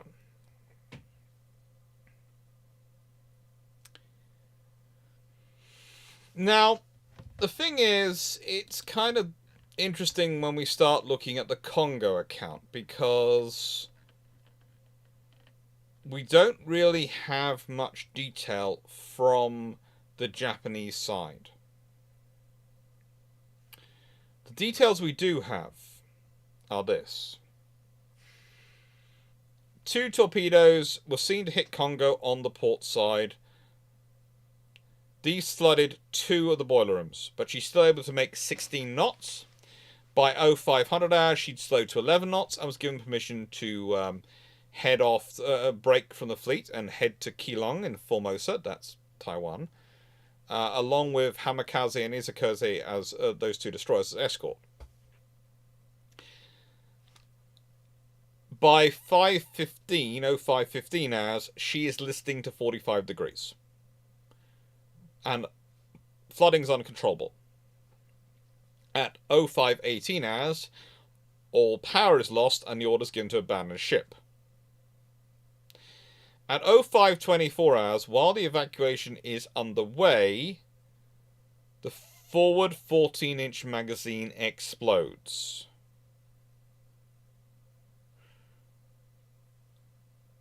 She sinks quickly because she's already broken. Her back was damaged by her keel was damaged by the explosions earlier. And this includes the loss now of 1,200 of her crew, including the commander of the 3rd Battleship Division and her captain. Currently, I don't think we found the wreck. I don't think we have. I spent a lot of time searching my memory and doing some Google searches, and I haven't found details of having found the wreck. But it does also surprise me, because considering the waters it's gone down in, it went down in waters which are pretty heavily monitored and watched these days. So there are, though, some pretty darn deep bits, and I can understand why they might not have been able to find it.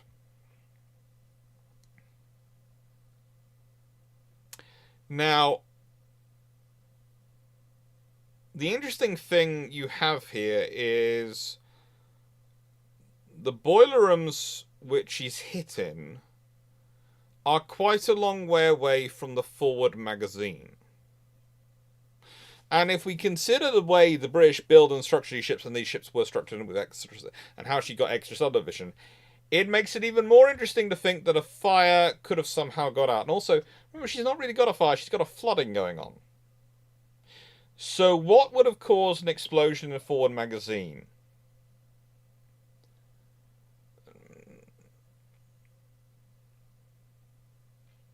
There are... yeah.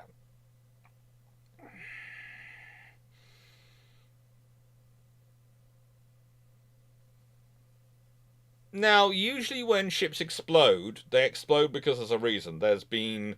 they don't just explode, they explode because there's been fire aboard or something to set the explosion.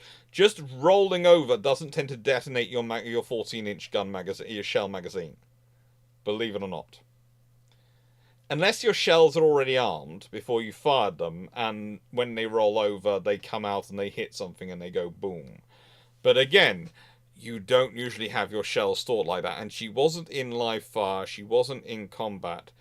She was in sailing order. So, yeah.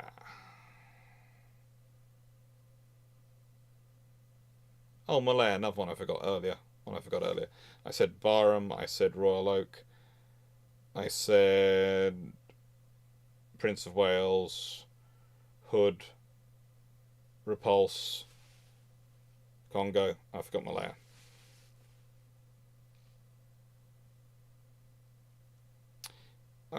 Yes, but the thing is, again, there are all circumstances. The circumstances usually are they're hitting a mine or something which goes off next to the magazine. Something which is going to cause an immediate problems for the magazine.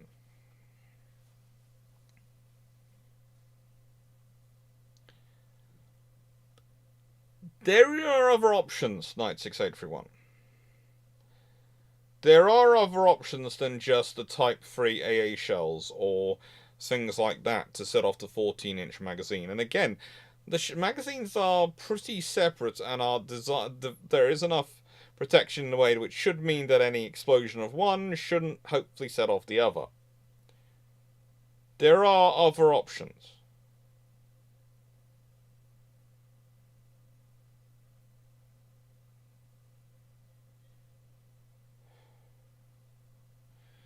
If, for example, you were worried that the ship might get captured if you abandon it, one of the things which went through my mind was, had they perhaps ordered the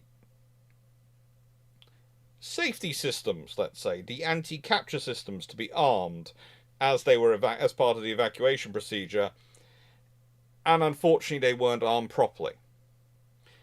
Because avoiding the enemy capturing your vessel if it stays afloat. And let's be honest, the Japanese have seen what happened to some American carriers and things which stayed afloat. And yeah, they were in bad condition, but they almost could capture. They were considering capturing them. They don't want the Americans to capture anything of theirs. Would the Americans try and capture something? So there is part of me which does wonder if it's one of those scenarios. But again, there shouldn't be any chemicals aboard which are going to have an exothermic reaction when in contact with seawater, Thomas, because you fight fires aboard ship with seawater.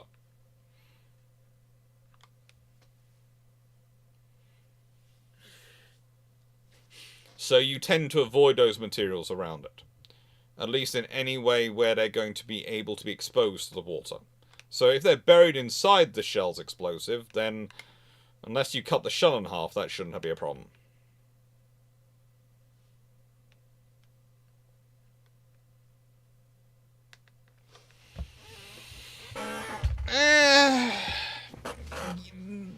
Vision, don't take this the wrong way, but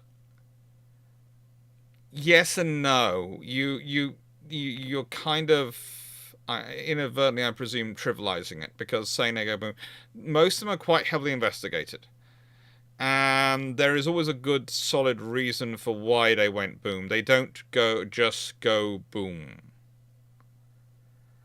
And again, this was a torpedo hit. It doesn't seem to have started. None of the reports seem to say it starts a massive fire, which is what you'd expect to start an explosion.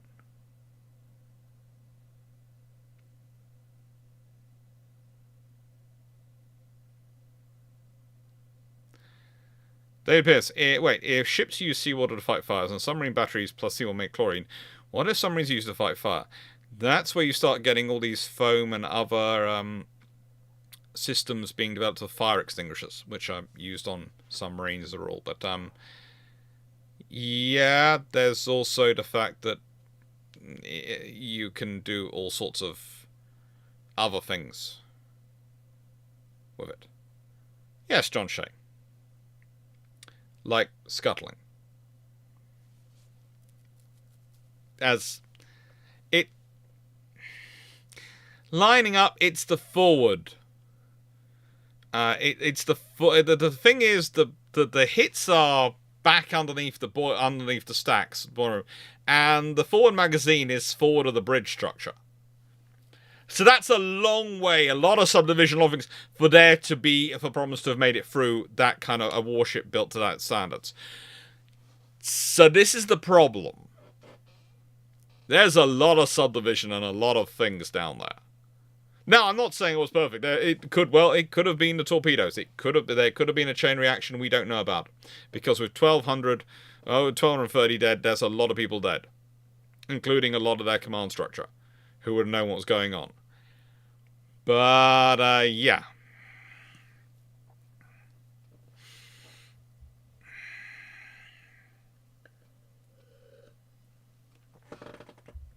Well, Black Maris says you can do that, but if you can starve the fire of oxygen. But then what happens the moment you reopen the door?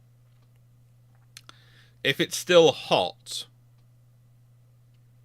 then you reopen the door, and then we might not think there's a flame the other side. It can burst into flame, and there can be a flash burn which can go through.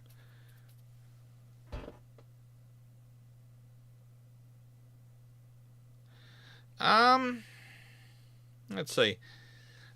There were reasons for all of them, though. It's a case of it's one of those. I said I don't think you mean to. I didn't I didn't think you meant to be trivializing it. But the thing is, they all have reasons. They don't. It's not just they all go boom because of one reason. They all have different reasons why they go boom, and we can usually trace the ones which do it, why they do it, and what happens. In this case, you can't really trace it because we haven't been able to look at the wreck. And we haven't got enough people around to really ask them. And really find out.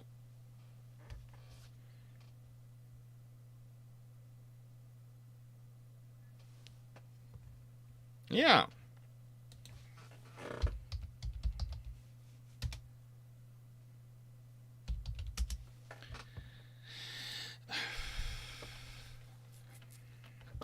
I think the video you're talking about is HMS Barham.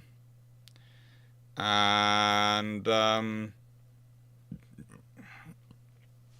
you have to remember, for Barham, she was hit by 3 torpedoes.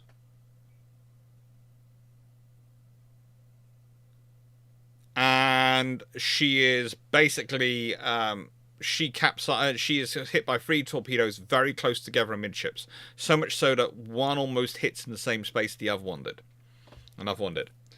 And she starts, she capsizes, the port is on her side, and then the magazine explodes.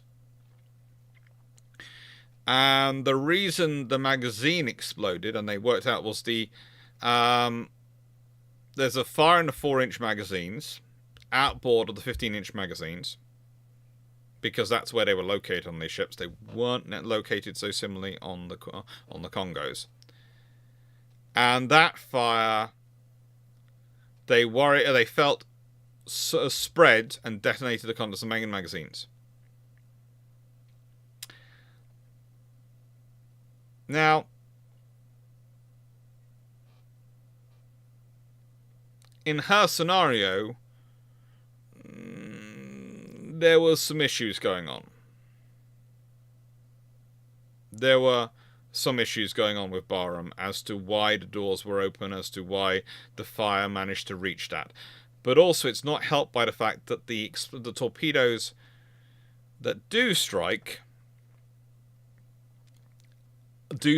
quite close to where there is a 4-inch magazine on the Queen Elizabeth class. One of them does. Anyway, so that's the factor. Whereas here, the torpedo hits are quite far from where the magazines are. Or rather, where the main magazines are. So, in this submarine magazine, for it to reach there, that's a long way for it to go. And yeah, there is a lot of explosions. It's going to go well.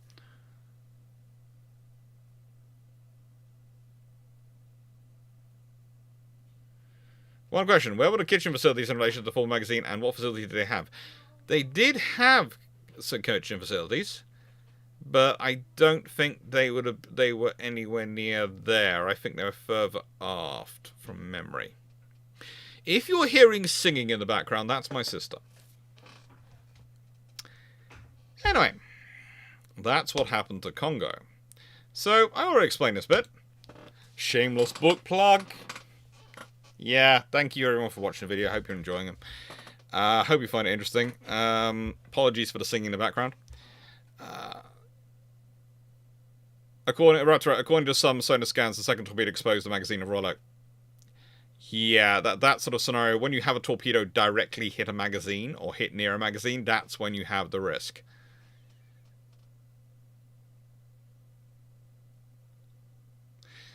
Nothing survived Bichon from Kongo, realistically. No singing for you. So you're not having to hear it. Oh, lucky you.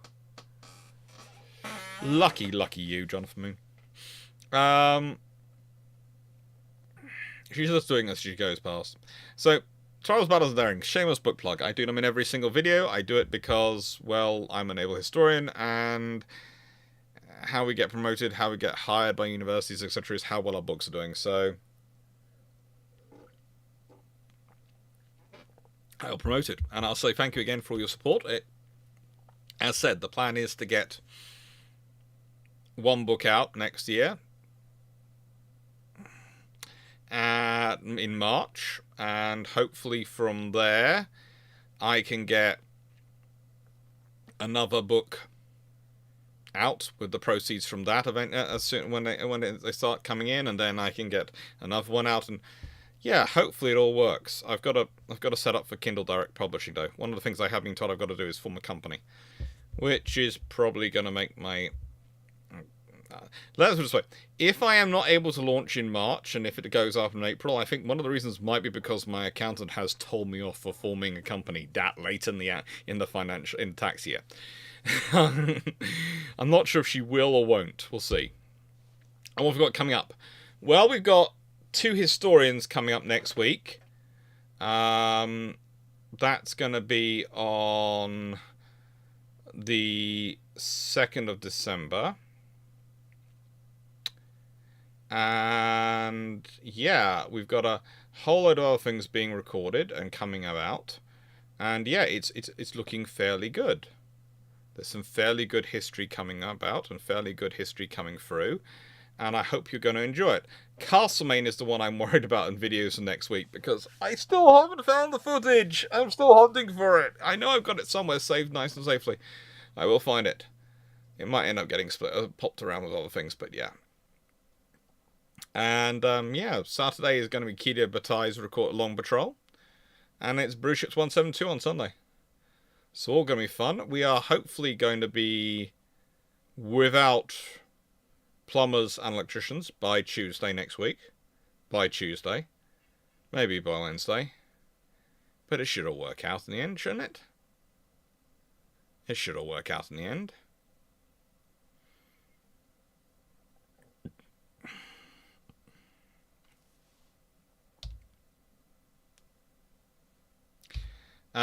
Night, I don't know if you've noticed, but the Christmas vids have already started.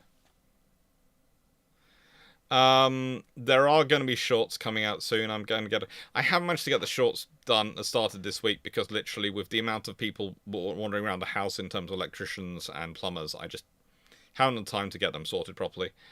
The key ships and key aircraft comment response videos will probably be starting again when I've not got people walking around the house casually setting off fire alarms by doing welding and various other things on pipe work, and probably also when I haven't got the electrics keep going oops and finding myself without working a computer.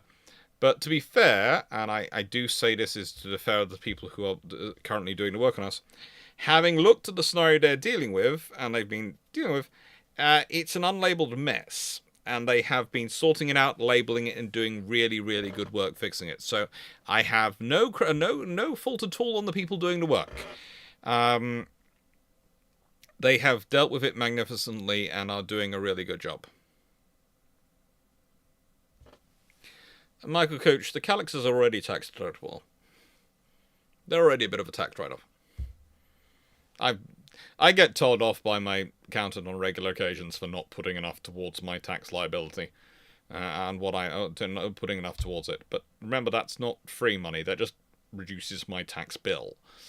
That doesn't give me. You don't get any money for that.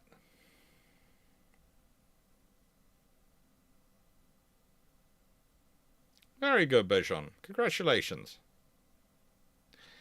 So, I thought I'd start off with another one back in 1916, and this is the Suffren, the SMU 52. And I thought this would be an interesting one to start with because, let's be honest, we don't often think about some of the French ships which were lost. She's a battleship. She is probably a battleship which is closer to, well, to Fleet's heart than mine. So it's a shame Fleet of Oceans isn't here watching this, because he might be pleased to hear me talking about a vessel which has such links with Hoche in terms of its design. Such links. Armed with 4 12-inch guns and many 6.5-inch guns. Many 6.5-inch guns. It is typical of its period.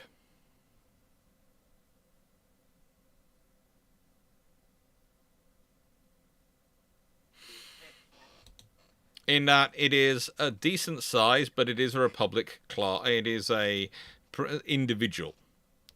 It's the point at which the French have been trying to evolve, and after this does come the Republic class, which are a good class. So, but you know, she's preceded by the Ina, and then she's Suffren, so she is there. To answer the questions coming into the chat,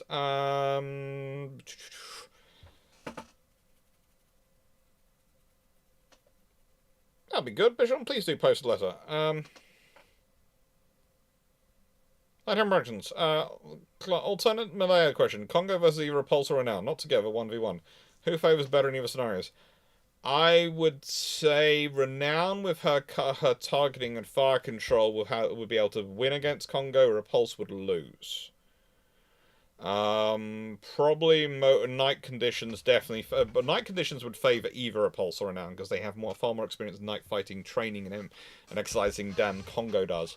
But Renown, with her guns and the radar and the fire control she has, could probably guarantee first round hits far quicker than Kongo. So whilst both of them are, how do I put this, are eggs smacking at each other with sledgehammers, yeah, it would be an interesting one. It would be a case of Renown probably wins versus Kongo.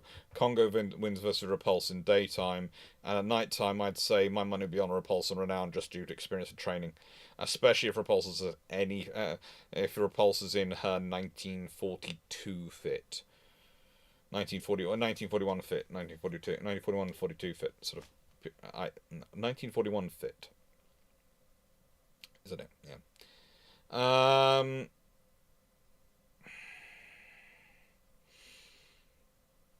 Amazon, how do you put in your computer and other recording equipment to the tax total? No, because I bought them too long ago for that to be viable, but, I didn't. I get told off regularly because I don't. I err on the side of, if I'm not sure, I'm not putting against it. And then I get asked questions by my accountant of, have you got the board anything like this for this work? Yes. That should be on the list. Have you got this? That should be on this. I got told off because they'd watched the videos, because my accountants do watch my videos, and they knew about the calyxes, and went, are you going to put the calyxes down? I went, well, why would I? And they went, oh, you're putting them down. And no, Michael Cooch, because there's honestly no point. It would be small claims court, and the odds are we wouldn't get anything back. Well, especially as, you know, British law when it comes to purchasing houses is basically buyer beware, and there's all sorts of paragraphs around which that. It's just annoying because we had our other houses up to a very good condition and a very good standard, and we fought because the reports coming in with this was very good that it was also going to be the same standard. And to be honest, surface-wise, it wasn't bad, but once you start looking beneath the surface and looking at the windows and the doors and all the other things, you soon find there are problems.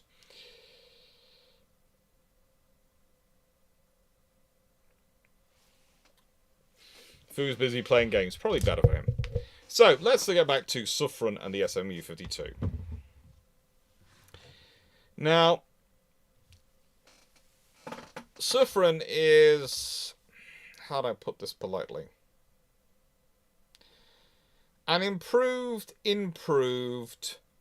Charlemagne. So basically what happens is the French build the free Charlemagne class, and then they build the Aina, which was an improved Charlemagne. And then they decide to make an improved Aina. So the Suffren is an improved Charlemagne.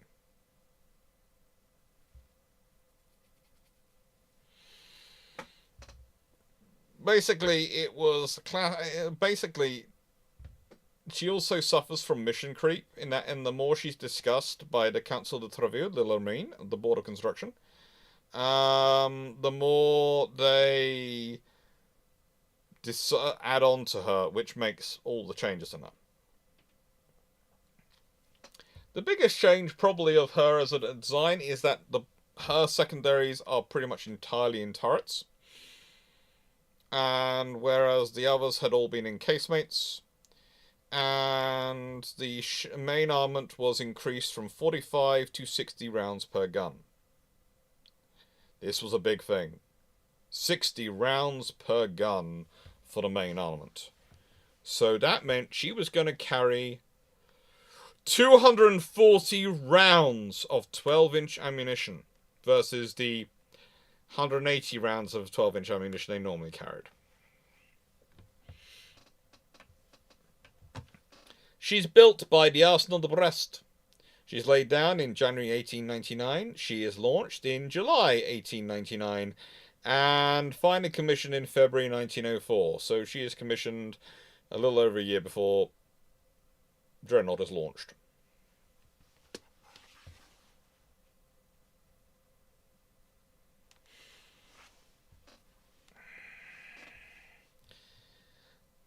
Now, there are some interesting things. She does have 6.5-inch guns, which aren't a bad weapon system. They're not a bad weapon system. They're not a weapon system I'd really want, but they're not a bad weapon system. One of the things you find about them is they are just a little bit too big for the manual labour involved. There's this theory that they should be able to be moved quite easily, but the shells weigh 50 to 52 kilograms, and whilst that's not an impossible weight for people to move, that's usually a two-person role to move, and they're heavy, and so you do need mechanical assistance.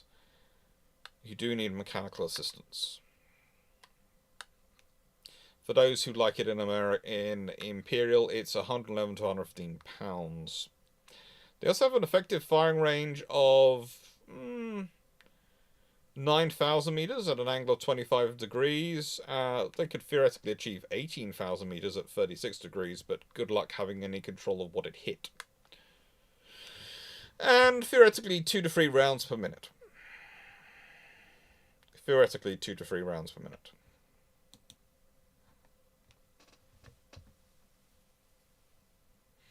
Like difference between 5-inch and 5.25-inch. Yeah, that's the thing.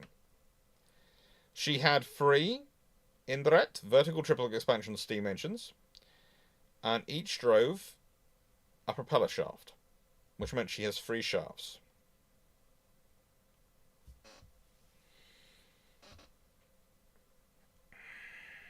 The annoying thing for me, David, is that I haven't been able to do as much as I wanted to do myself because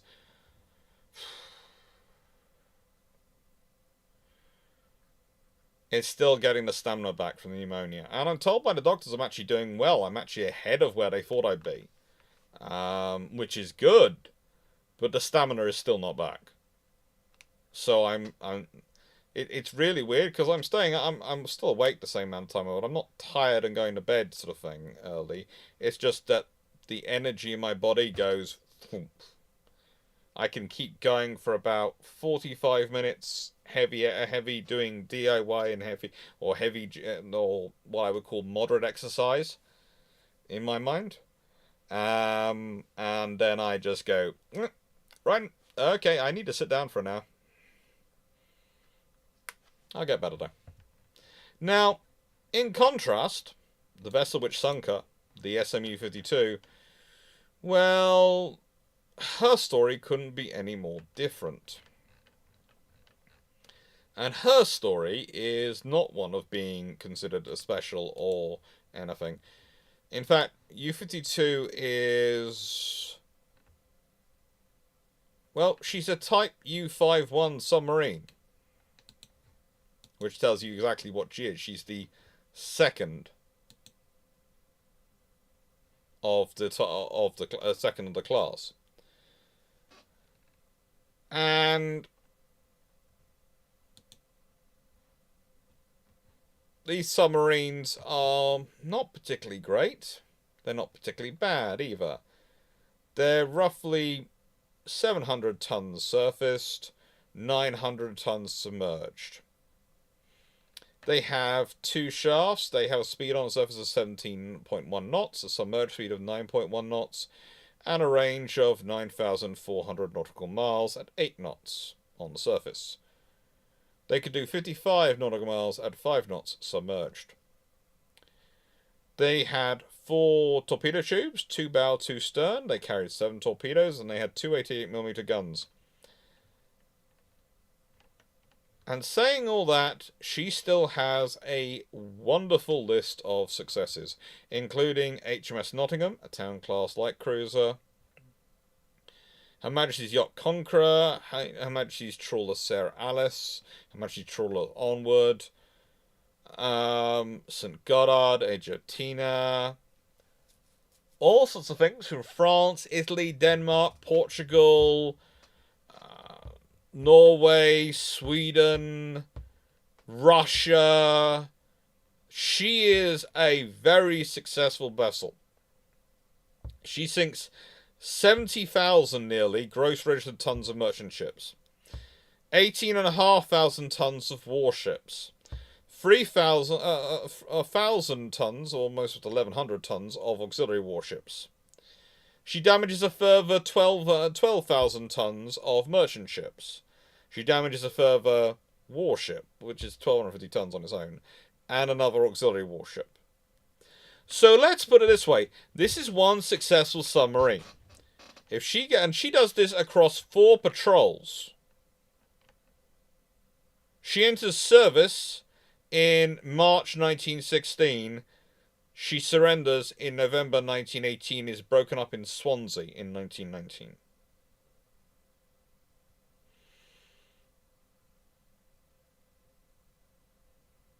Now, her sinking Nottingham, that has an impact on the Royal Navy. because that is the part that actually causes trouble for the Germans, in the fact that by sinking Nottingham, it reveals there's a lot of submarines out there, and the Germans were at that point trying to draw the British out. This is in 19th August 1916, and they're trying to get the British to divide their forces off. This is after the Battle of Jutland when they're trying to do that.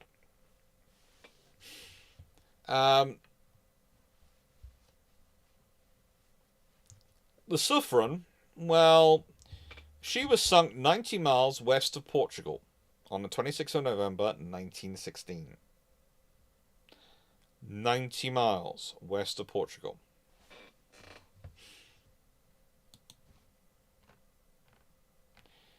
And her sinking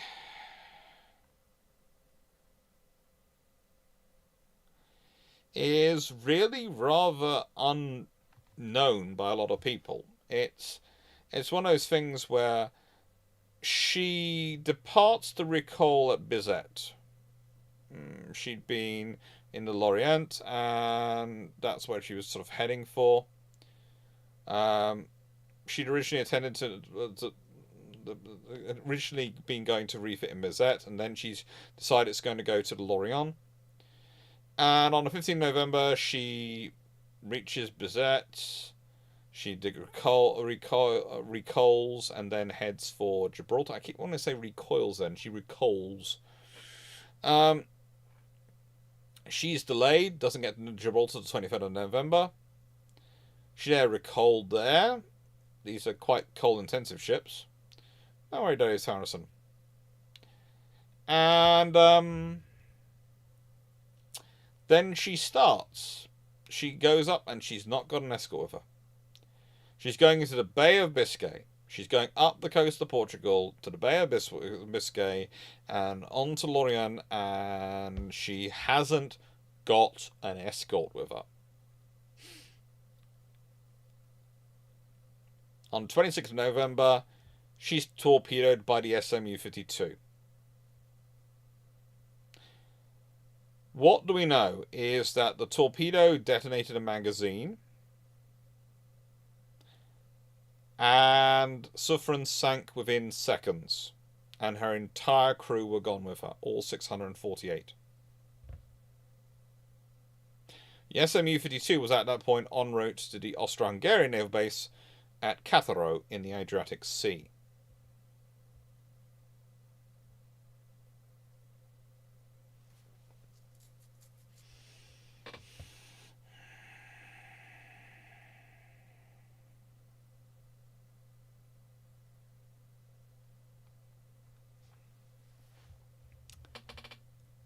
U-52 searches the scene, but finds no survivors. There again, this is U-52. That's a sister ship, but this is U-52. She's not exactly the biggest vessel to be searching a wide area for survivors. Is she?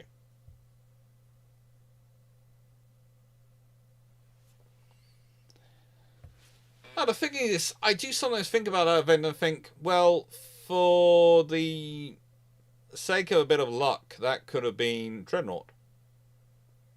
There are lots of ships which are sometimes alone, travelling in areas which are presumed to be safe. And maybe the real lesson of these submarines is that there's no such thing as a safe area. There's no area you can afford to not be doing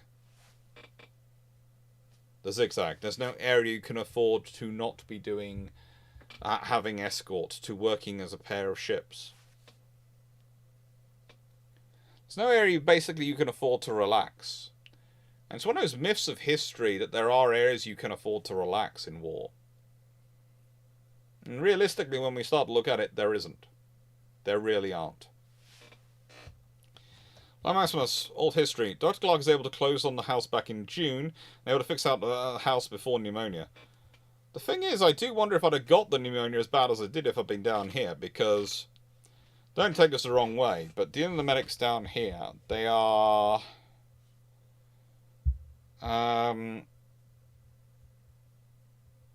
let's put it this way. I think that because of the difference in scenario of number of hospitals and their approach to trying to treating people in the community, which they have to have in Cornwall because so many sections of the community are quite so far away from where there are even hospitals there are, which are very good, but they're not many. I wouldn't be surprised if I would have been put on antibiotics a lot earlier. I think I'd have had a chest x-ray a lot earlier. I think the thing that happened to me is, again, it's really strange because when I saw the older doctors who have been doing it for years, they tended to spot, they could work out I had pneumonia. The younger doctors I'd seen before that, because I didn't see who was supposed to be my GP, mostly just didn't detect the pneumonia because of the way it was hidden. They were just listening with the stethoscope, and the pneumonia was hidden in the parts of the lung which you can't hear easily with stethoscopes unless you put it in very specific places, apparently. And it was kind of interesting. The older doctors would check it out and go, oh, yeah, maybe. And they tried inhalers first as well, just inhalers. And they thought it was just a cough, just a bit of a standard summer cold in some regards. That just got a bit more worse. And yeah, that didn't help me. That did not help me.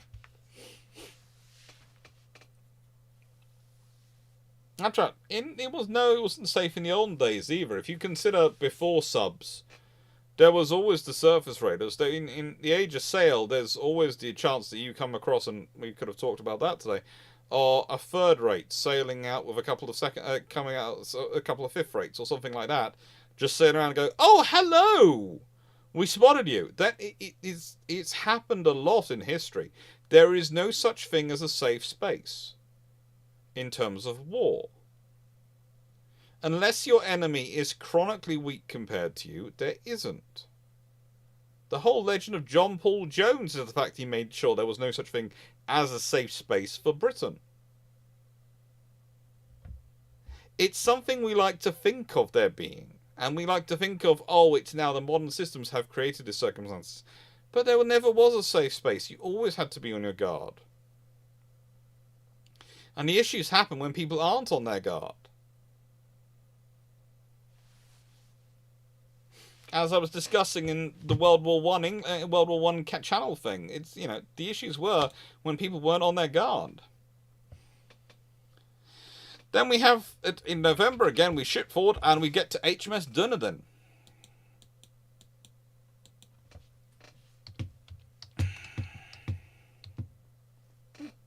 She's a nice ship.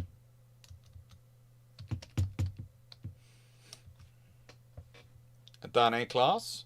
And U-124. I want to say 142.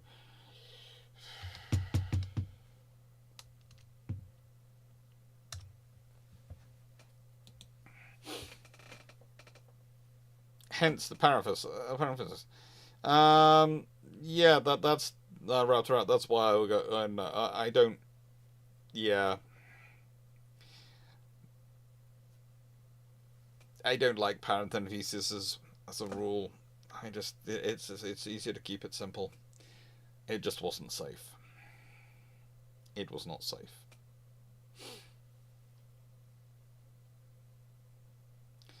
USN lost the cruiser USS San Diego off Long Island to, I think, a mine from German U-boat in World War I, potentially.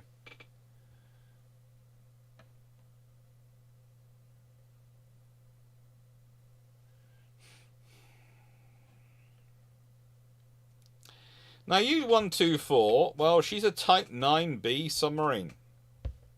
She's a Type 9B. And they are pretty big boats.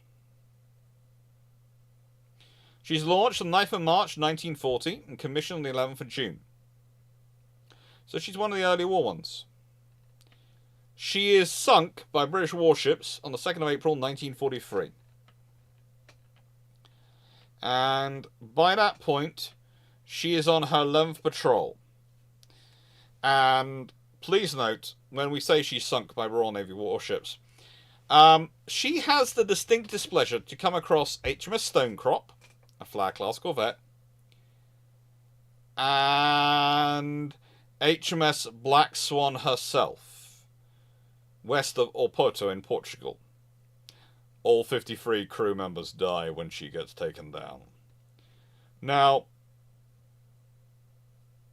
the thing I'd like to point out there is, as I've said before many times, the Black Swan class are the closest you have to ASW specialist builds of warship grade vessels in World War II.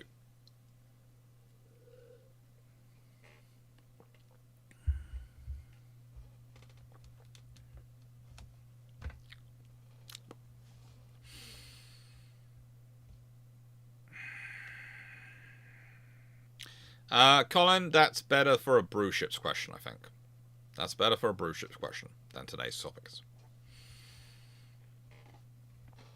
Now, she was on her 11th patrol when she was lost, but she must have been remembering back to, well, a far earlier patrol.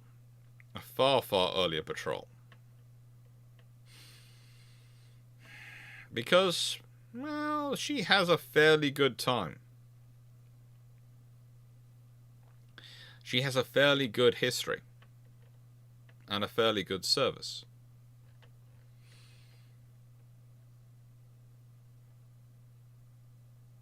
She's actually one of the vessels which tries to sink Malaya in March 1941. But in the case of Dunedin, that's on her 7th patrol. And this is where she finds a Danny class.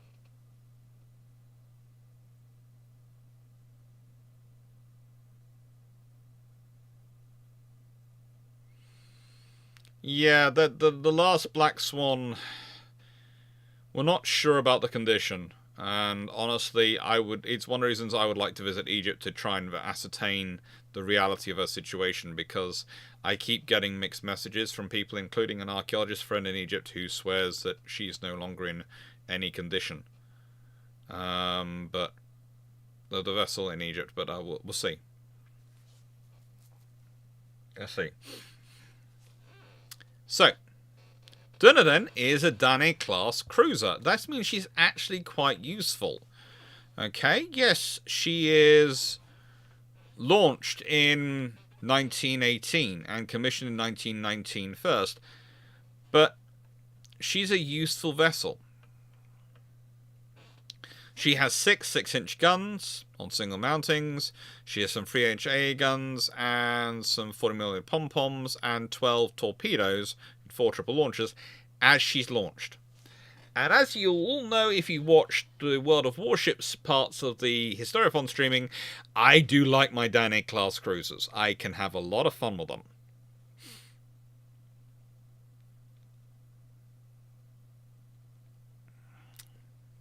They are very good vessels. Now, the thing is, she's had some upgrades during the war, and she's actually been pretty darn useful already during the war. She was one of the first vessels to respond when Rawalpindi was sunk, to try and hunt down Sharnos and Gneisenau. And honestly, her commander's plan for how to deal with those vessels, should he ever come across them alone, was pretty much do my best to get in torpedo range and launch a lot of torpedoes at them. And with the ability to launch 6 torpedoes from either side, she could have done what I often wish Rawalpindi had been able to do if she'd had those similar torpedo launchers. She'd intercepted, attempted to intercept the Heidelberg, which was a German merchant vessel. But she did manage to capture the Hanover near Jamaica, which became the Audacity. So she was the vessel which, along with Assiniboine, the Canadian destroyer, managed to capture the Hanover. And then, along with HMS Trinidad, the Crown Colony, they maintain a blockade of Martinique. The purpose being to bottle up the Bern and a couple of other French warships. Make sure they don't go and join the Germans or the Vichy French. Dunedin managed to capture in June 1941 the tanker Longfront, and this included capturing a lot of Enigma cipher machines that were still aboard her, and they hadn't destroyed. And that's another thing. You hear more about the submarines getting captured than you do the merchant vessels and the tankers which were captured with these things on them. And Longfront becomes Empire Salvage Fleet Oiler. Dunedin then went on to capture some Vichy French vessels, the Ville de Rouen off Natal, the Ville de Taviste east of St. Paul's Rocks, and finally the Entrecastou. And yeah, she's then part of convoy WS-5A, which is attacked by the Admiral Hipper on 25th December 1940. The ships of the escort basically go, "So, you want to attack our convoy?" And Hipper goes, "No, I realised while you're all there, I realise you strongly object to my position. I will now be getting out of here as quickly as I physically can. Please, please forget about me. Please forget about me. Oh, good Lord, you're not forgetting about me."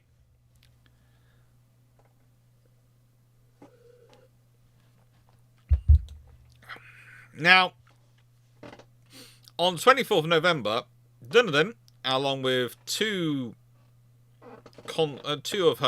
escorts, two sort of destroyers, is hunting for the Atlantis and her supply ship Python. Now, these are two armed merchant raiders. And U-124 sees her pop across, and by just pure chance, when she zigs in just the right way to cross her. And Dunedin is hit by two torpedoes fired in a snapshot.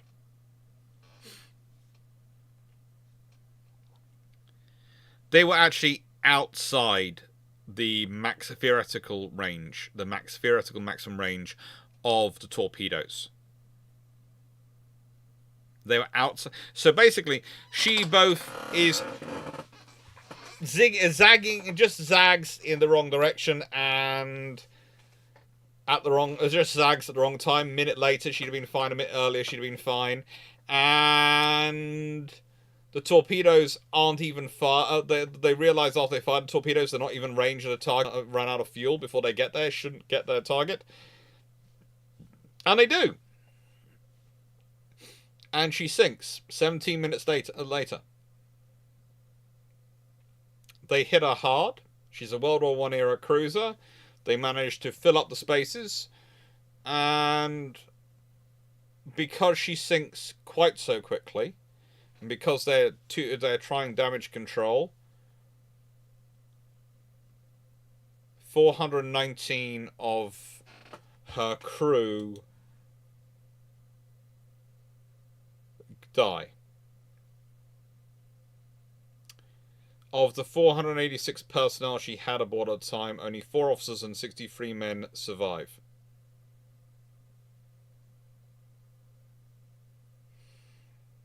And she was just east of St. Paul's Rocks, northeast of Recliffe, Brazil.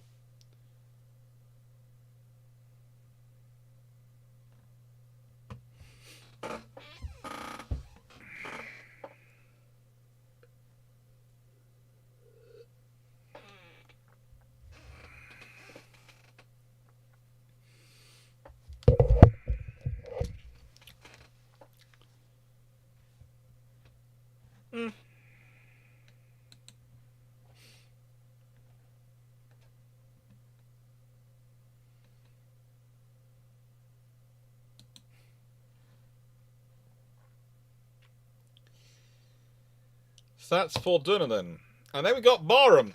Now, Barham, of course, is sunk by U-331, and if you can find a decent photo, and this is why I didn't want to get too much into the Barham discussion earlier, too much into it, because I knew this was coming up.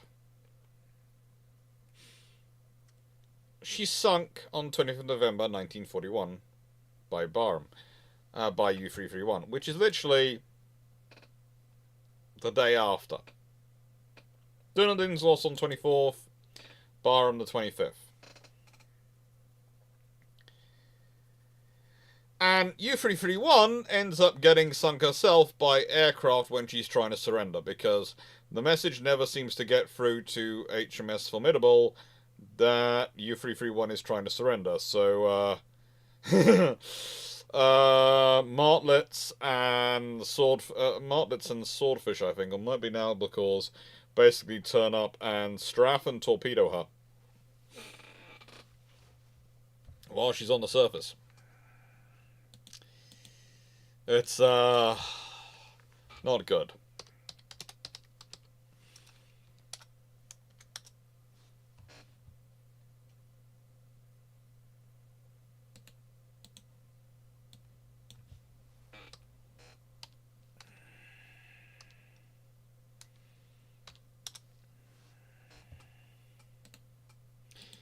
I know I should make my notes more contiguous, but I've got different separate notes of things. I should have made them contiguous to each and made them put them in a different line. So, if a sub carrying mines finds itself in front of a convoy ship, could they let off a string of mines quick enough depending on distance? Depending on distance, yes. If you've got enough time, you can let it off, but there's also the fact that if the convoy is zigging and zagging, this is one of the reasons why you don't do it technically, they might go around your entire mine string. Usually what you prefer to do with your mines is you want to lay them in places like straits, etc., where ships might be tempted to run straight through at high speed because they know it's a confined area. Ideally, you want a ship to try and hit multiple mines, because that gives you your best chance of sinking. One mine can do a lot of damage, but 2 mines going off? Whoa. That's much more damage. They haven't yet added mine laying to the submarines' capabilities on World of Warships, have they? They have to UAD, and I have a lot of... It gives me a lot of advantages, I have to admit. I do play a lot into the mine laying capabilities.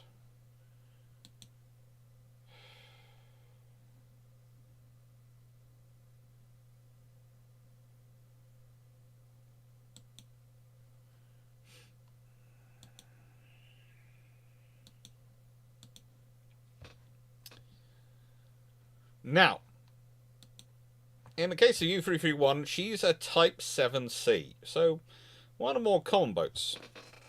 What's the amount more types to mine the Gulf of St. Lawrence? Oh, that's an interesting question. I think there were, but I'm just going to check my records. I think the Germans did attempt it a couple of times.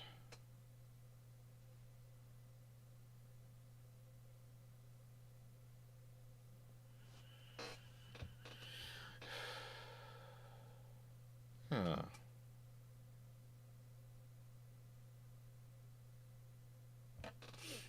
Oh, come on. If the subs are laying mines, that's going to add to the fun of the game of World of Warships.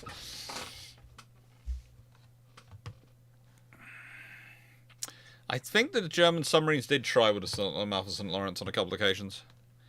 So, Type 7C torpedoes. Sort of 7C submarines. Type 7C submarines.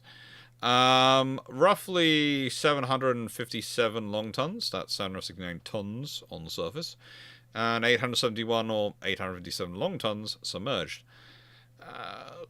Again, not the biggest. 17.7 knots speed on the surface, 7.6 knots submerged. Again, one of the things you notice about the Germans is they are not getting out of the Mediterranean. This is why the British do not mind when German submarines go into the Mediterranean. Yes, it adds trouble in the Mediterranean, but it means they're not getting into the Atlantic. Any boat sent to the Mediterranean is not coming back. It's kind of like any boat sent to the Far East is unlikely to get home. Due to the realities of the geography and the realities of the currents. Those boats will have to do a lot of time on the surface, and that's going to make them far easier for aircraft as they're patrolling to find them.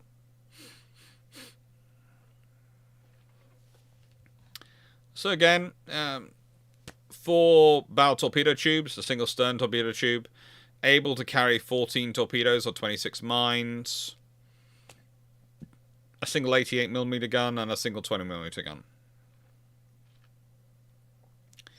Now, U331 had an active war. She had got commissioned on the 31st of March 1941, and her first patrol is the 2nd of July 1941. She goes from Kiel to the Mid-Atlantic, and then she arrives back in France. Doesn't have pretty much any success or any action. Take care, Dave. Now, on her second patrol, she managed to find... She were headed into the Med, and she engaged a free landing craft, a tank landing craft off Egypt, City Berenity. Her torpedo missed, so she decided to engage her deck gun, and managed to damage one of the Royal Navy landing craft before being hit by 40mm shells. Basically, someone opened up with a pom-pom, and those shells wounded two, one of them fatally, damaged the conning tower, and she had to go to Salamis in Greece and get there on 11th of October as quickly as she could, so she could get repaired, because she was having trouble sinking, which is a problem for submarines. Did the Allies do any offensive mining operations in the Mediterranean? Tons. Usually airdrop mines, but in World War II, they often use submarines as well for various things. The British had quite a few mine layers.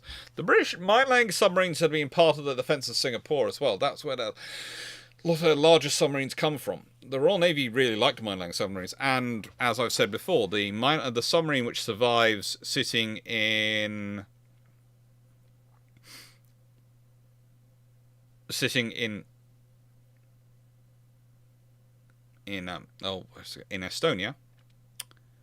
is a mine-laying submarine. She's a variation of the U-class built as a mine layer.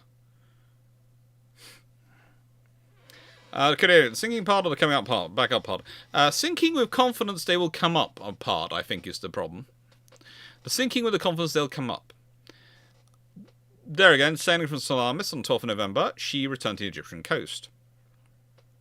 And that's where she would find Barham. Now, Barham, of course, was a Queen Elizabeth-class battleship. She'd had an interesting First World War. She was upgraded to an extent in the interwar years. She was upgraded. She had her fire control improved at points. She'd received refits in the 1920s. She'd had a far better refit in 1931 to 1934.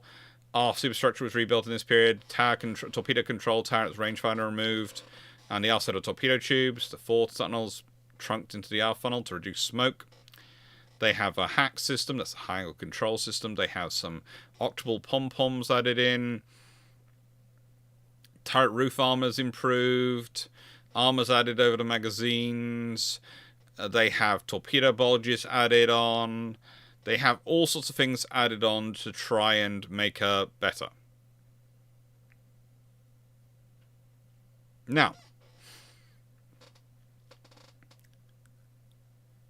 with all this added on, she's quite good. She's quite good. But there is a limit to what you can do. And the trouble for her is this. When, on the 24th of November 1941, she, along with Queen Elizabeth and Valiant, an escort of 8 destroyers, think about that, there's 8 destroyers and 3 battleships, depart Alexandria to provide distant support to the 7th and 15 cruiser squadrons as they are doing hunting for Italian convoys, supplying the force in North Africa in the central Mediterranean. U331 detected the engine noises of the British ships and uses that to try and move to intercept, to move forward, to get a good firing position.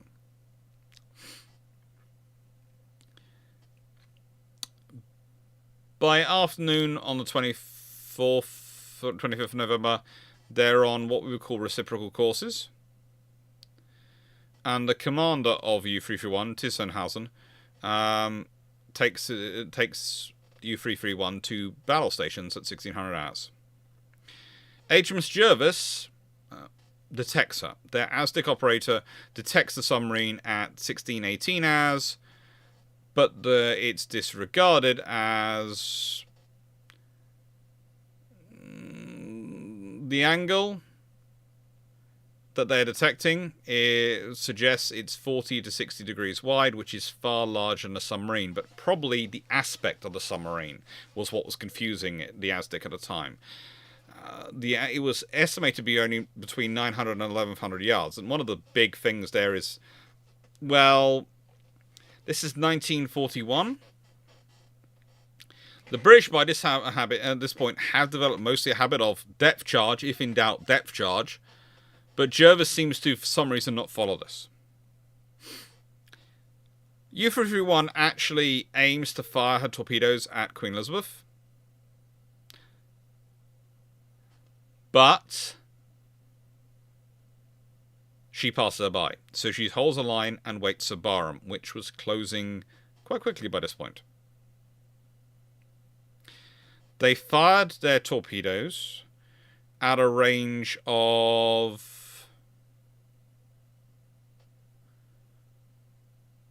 375 meters, and potentially they actually get, well, how to put it?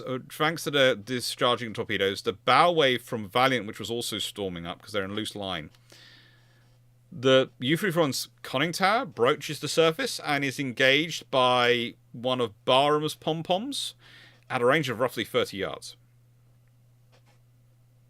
They dive.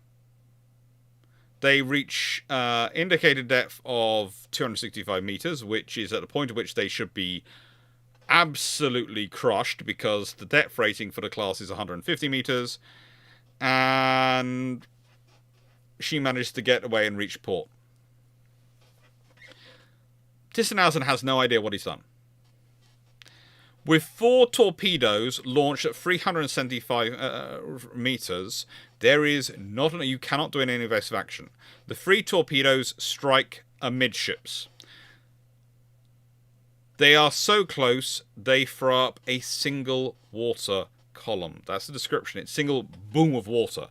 They hit so close together, they explode so similar at time. It's one massive explosion rather than separate explosions. This is point-blank torpedo range.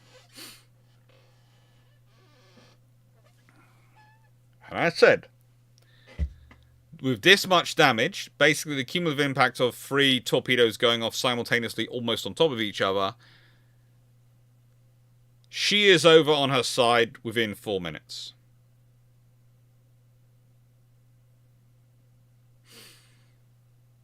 And then there's a massive magazine explosion. It is absolutely catastrophic. You have seen, there is video around of it, of the crew trying to abandon ship and the ship going boom.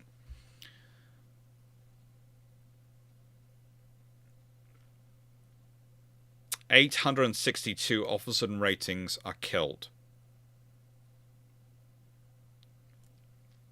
Hotspur, HMS Hotspur, destroyer, rescues 337 survivors, including Vice Admiral Henry Pridham Whipple, who was aboard at the time, while HMAS, that's an Australian destroyer, Nizam, rescued roughly 150. Captain Cook, who was in charge of her, went down with ship. And the video that you see, the film you see, is captured from aboard the Valiant.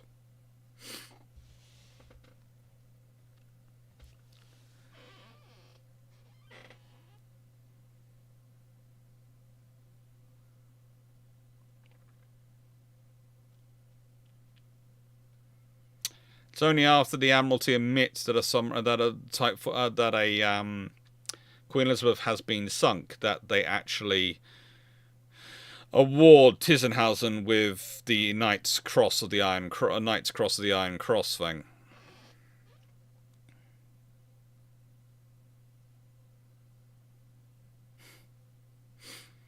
And also, in other fun news, the last person to be convicted of witchcraft or imprisoned under the Witchcraft Act of 1735 was Helen Duncan, a lady who claimed to have been contacted by a spirit of the sailor from Barham when the this was at the time when the ship sinking was hidden from the general public, while the Royal Navy, basically the idea was the Royal Navy didn't want to tell anyone about it until they made good their dispositions and made sure they were still strong.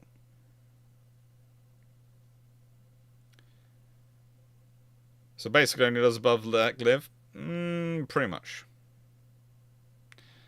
There are lots of theories which go around it, and yes, there is enough of explosive matter. It could have been that there is a boiler explosion, would not be too difficult to explain considering where they hit. It was concluded to be a magazine explosion at the time, but I would say where the torpedoes hit, I could make the case for either. I could also make the case that when you have the... no one had really simulated the idea of what the concussive force of 3 torpedoes hitting on top of each other would do. Because, you see, realistically, the torpedo defenses are designed to hit defeat what would be a normal spread of torpedoes, which would be torpedoes hitting along the ship at intervals. They would not be sitting on top of each other, and we're talking within meters of each other. That's single-digit meters of each other that the hits are likely to have taken place, and going off nigh on simultaneously, so they're one big explosion. That's such a rare shot. No one has done the work on it. I can guarantee you now they've done the work on it to work out what it would do to a ship. But, yeah. No one had done the work on it. Now, the thing is for U331 is her life didn't end there. She had multiple more patrols. And as said, she gets caught in the Mediterranean. It's 17th of November. And by 17th of November, I mean 17th of November 1942, so the following year. And the reason I'm covering this is because it's quite so close to our period, I thought it'd be interesting to note. She was north of Algiers, and she'd been damaged after being attacked by Lockheed Hudson.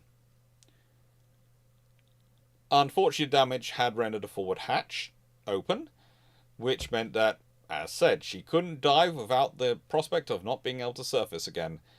So she promised to surrender. Signalled message to the Hudson. HMS Wilton, destroyer, was dispatched to seize it. But before day could arrive, 3 ferry albacores from 820 Squadron and 2 Grumman Martlets from 893 Naval Air Squadron from HMS Formidable arrive. Spot the submarine, decide she's a threat, and engage. They had no idea there'd been surrender signals because it hadn't been past them at all. It hadn't been past the carrier, it hadn't been past the squadron at all. And by the time the U331 sees the Martlets coming in, it's too late. They're already strafing it, and then the torpedoes are dropped from one of the albacores, hits her. And, well, 32 crew die, 17 survive.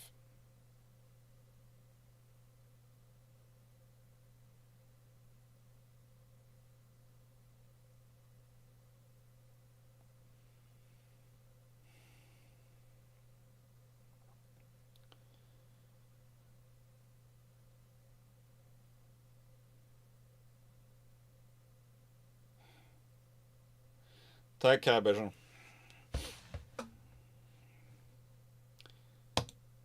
So, now I'm not going to do all the examples tonight. I'm going to save some for the long patrol, and I do have a couple more. But I thought I'd do Nova Scotia as the last one. And then, as said, I will pop to Discord. I think it'll be fun to do it that way. And that saves for me to discuss in the long patrol, which will be coming out not this Saturday but next Saturday, Liscombe Bay, the Suez Maru, and the Urakaze. and maybe the Shinano and Archerfish. Which I think is fair. It's quite nice to save some vessels for... I wasn't sure how long going through all these would take to do them properly. And I hope you've enjoyed it. But I think saving some to be for the long patrol, to make it worthwhile watching the whole way through the long patrol. Sensible. Now, the Nova Scotia is a very different situation. She sunk on the 20th of November 1942. And RMS Nova Scotia is, what can I say, a good-looking vessel from 1926. She'd been requisitioned in World War II as a trip ship, and she'll be sunk in the Indian Ocean. She sunk in the Indian Ocean by a German submarine, by U-848. Well, U-177, I forgot. U-848 is standing in as a picture for 177 because she's from the same class. Sorry, I got confused by my own writing on the screen then. And I was going, sure, it's U-117. And I went, well, no, it must be, does U-848 mention that? And oh, that's because that's the only one I could find a decent picture of from the Type 9D2 submarines in her section. And again, there's no surprise that this is one of the larger Type 9 submarines. This is a long-range operation. This is a lot of work to get out there. This is what you have these long-range submarines for, because the Type 9 D2s could do 23,700 nautical miles at 10 knots on the surface. 23,700 nautical miles. They had 4 bow tubes, 2 stern tubes, and carried 24 torpedoes. They had a 105mm deck gun with 150 rounds. They had a 37mm AA gun and 2 20mm AA guns.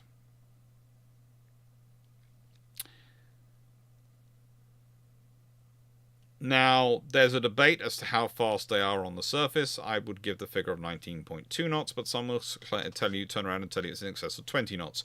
It could well be in the right day. This is one of the things, again, sometimes figures are given are in any weather condition,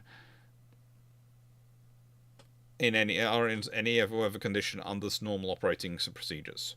Some are wartime operating procedures in best weather.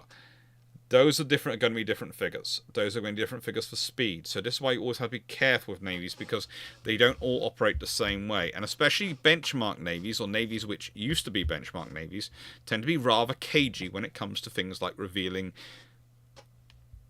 the full details, the full truth of their speed capabilities. They will tend to give you a truth, a figure which they can put in documents and which is true, and which means they're not lying to politicians, and they're not lying to their country, and they're not lying to anyone, and no one can tell them they're lying.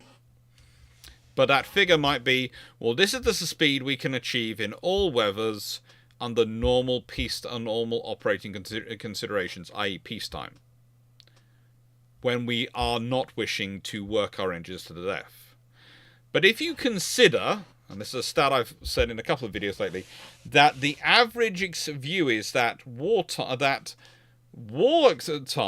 in terms of destroyers and aircraft carriers and these ships, I make the case for aircraft carriers, but in terms of destroyers, small ships, is 1 year of war is equivalent to 6 years of normal operating in terms of the strain it puts on the engines. Even for capital ships, it's 1 year of war is equivalent to 3 years of operating in peacetime. That sounds to me like the engines are being toused. If you're doing 6 times the amount of wear, that's a lot of work those engines are going through. Which seems to me like there's the normal operating procedure and wear and tear we have for peacetime, and there's the wear and tear we're prepared to accept in wartime, which are different stats. Now, the Type 9 submarines are often the unsung, real brilliant submarines the Germans have.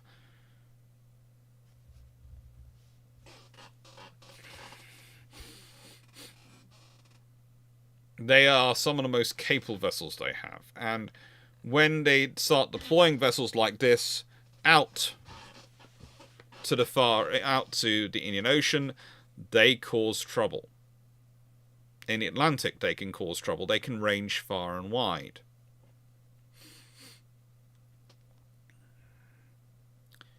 In this vessel's case, well, she the U-117, she has the nasty experience of running into a P-4BY Liberator.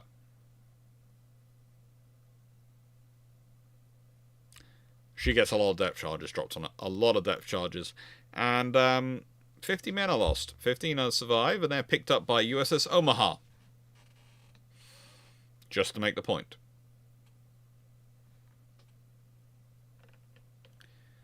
Now, she does well on her operations. But it was her first patrol which netted a Nova Scotia. It was her first patrol.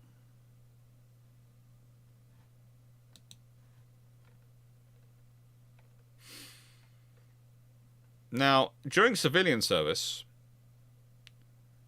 Nova Scotia and Newfoundland, one of her sister ships, were on the transatlantic mail route between Liverpool and Boston via St. John's, Newfoundland, and Halifax, Nova Scotia. Passengers she transported included Roald Dahl, who sailed aboard her as part of the Public Schools Exploring Society. Quite a cool thing to do. I rather like the idea of the Public Schools Exploring Society, which is now the British Exploring Society. And it still exists, and it's still there, and it's still pretty cool, I think, as I understand it. Yeah. They're a pretty cool group, and they do all sorts of fun things. It's worthwhile. If you're interested, and if you've got especially young people who are interested in going on exploration trips and camping, but maybe don't feel like the Scouts might not be for them, as much as I highly recommend the Scouts, if they like a sort of a different style of organisation, I would say the British Exploring Society is a good place to go look, if you're British. Now,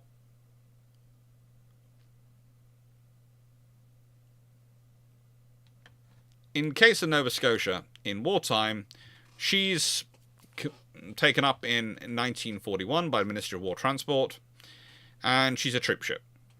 She joins a convoy, which she stays with from Britain to Freetown, Sierra Leone. And when she arrives, she then continues south, crossing the equator on 12th of March and reaching Cape Town on 22nd of March. And the thing is, she's carrying 1,200 troops. She was in a convoy to Freetown, Sierra Leone, but from that point onwards, she's doing independent sailing because she's into what is felt to be the comparatively safe zone. See the reason why previous to this I was emphasizing there is no such thing as a safe zone? Well, welcome to it. Welcome to the problems.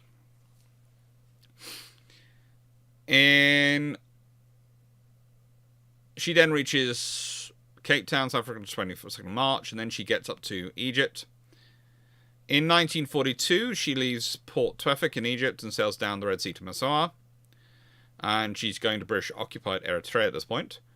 And she puts US troops ashore there. Takes aboard Italian prisoners of war.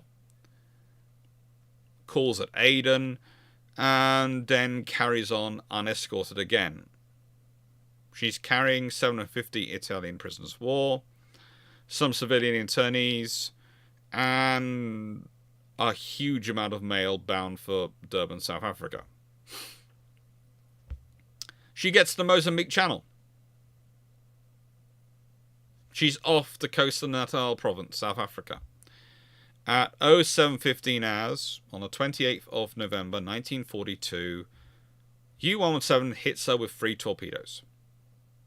She is not zigzagging. She is proceeding in straight line. She's safe. Nova Scotia rolls to port. She catches fire, and she sinks by the bow within 10 minutes. The crew had only launched one lifeboat. Luckily, they deployed a lot of life rafts and there was wreckage.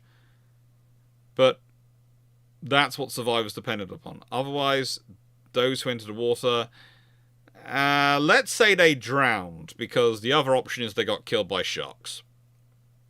And I'm not talking about the rich investor kind. I'm talking about the marine life kind. U-177 actually didn't even know what they'd sunk. They had to recover a couple of survivors and found out they were Italian merchant sailors who'd interned. And they explained that the people aboard had mostly been Italians.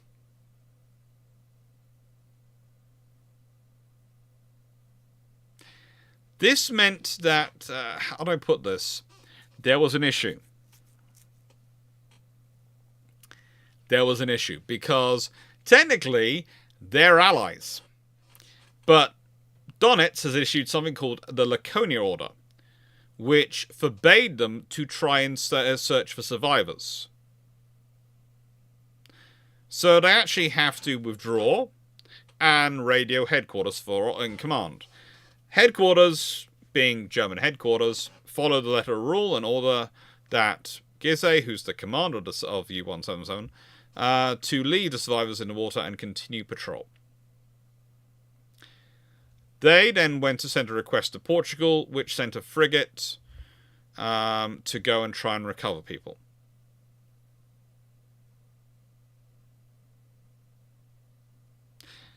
They rescue 5 survivors, but on the 30th of November, having reached the area on the 29th of November, the day after the sinking, they find themselves surrounded by what they described as hundreds of floating corpses. They managed to rescue 130 internees, 42 guards, 17 crew members, 3 military and naval personnel, one of the lovely defensive equipped merchant ship gunners, and a passenger.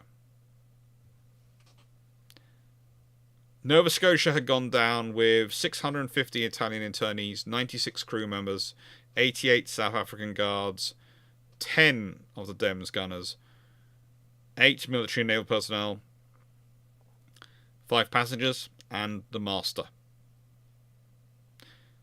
2 further survivors were not rescued by the Portuguese ship.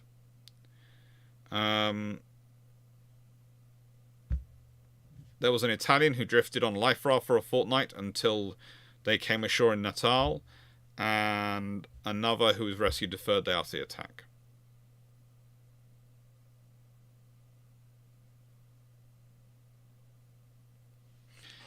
The bodies mostly started to wash up in Natal, the ones that made it to shore, and they're buried in the Hillary suburb of Durban, which is where you get the Italian military cemetery in Durban from.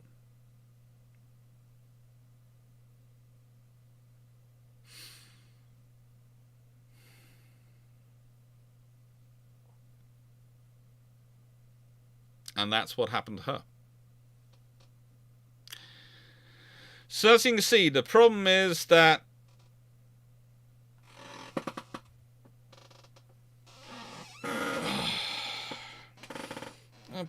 that's a lot of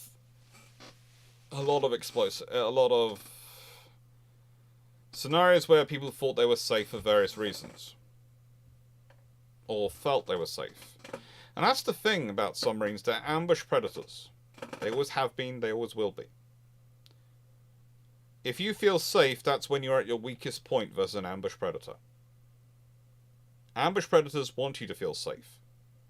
That's what they exploit. Matthew Newton, yes, it's most likely, I would say most likely due to the colouring of the explosion. It's most likely a magazine, the 4-inch magazine, setting off the 15-inch magazine. But, and I say this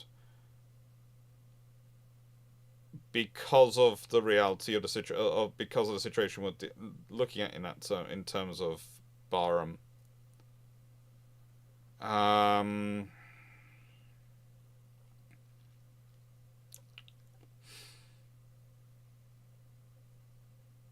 It could have been a mixture of the two, or it could have been part of the. I think I wouldn't be surprised if both happens because of where the torpedoes hit, and because of the shaping of it. So I wouldn't be surprised if you have a boiler exploding as well as a magazine.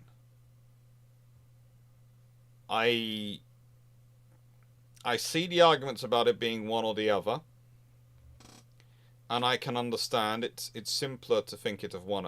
It is simpler and more straightforward to say one or the other. But some of the descriptions and accounts given of the explosion and of the aftermath of the explosion, I think I would not be surprised if, and that is a big if, because I doubt you could find the evidence now if you leave a way to decide.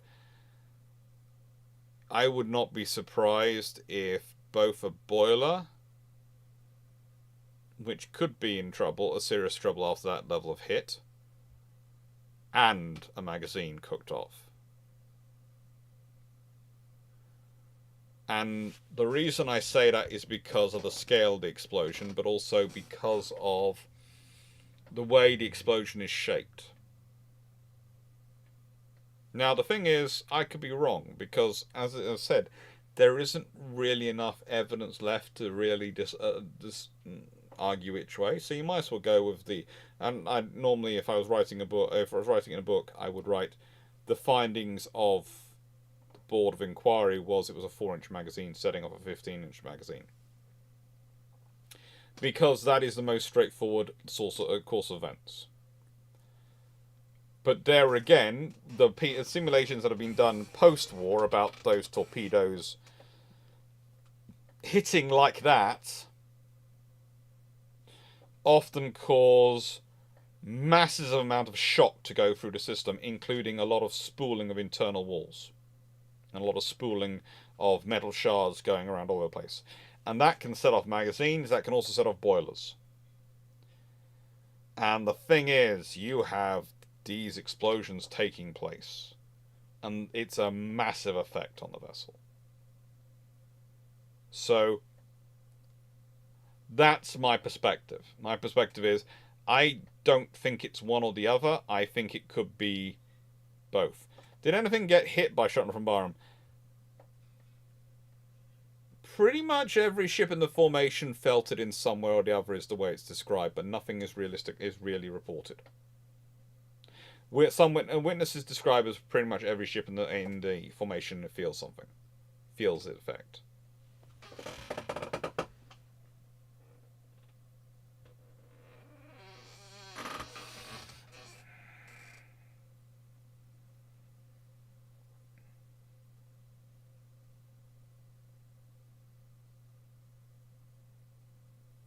But yeah, thank you very much, everyone. Hope you enjoyed. I'm going to pop into Discord now.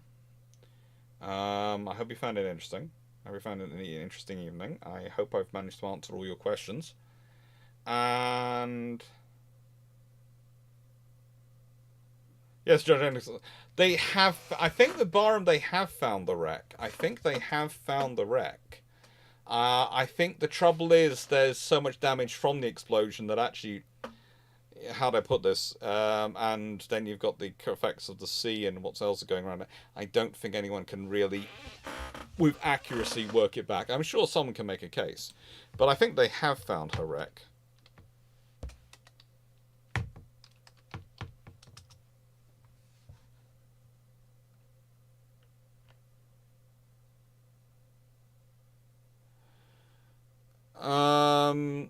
Yeah, they have an idea of where she is, but she's 4 kilometers down. So I think is the expression. So they haven't done an actual high-level investigation. She's in roughly 4,000 meters of water, so they know roughly where she is, but they don't know exactly where she is in that water, and they haven't done detailed search. Because the thing is, you had lots of ship's tracks to be able to track her down and follow it. So it's one of the things of, if that, it's kind of shocking one in a way, because I'd have thought that would be an easy one to scope in on, but yeah. Free all turkeys. Oh yeah, so it's coming for Christmas season, isn't it? No, the clarification, 9681, in certain rec searching terms is she hasn't been located or explored. But the thing is, we know pretty much where the wreck is. We just know it's in one of the deeper parts of the Mediterranean, and no one's gone looking at it exactly right now. Felt the urge to go and send the highly expensive piece of equipment you need to go down there to precisely go over the wreck. Honestly, I'm surprised. I'd have thought it'd been it's quite an easy operation because, again, all the tracks and all the information we have from that.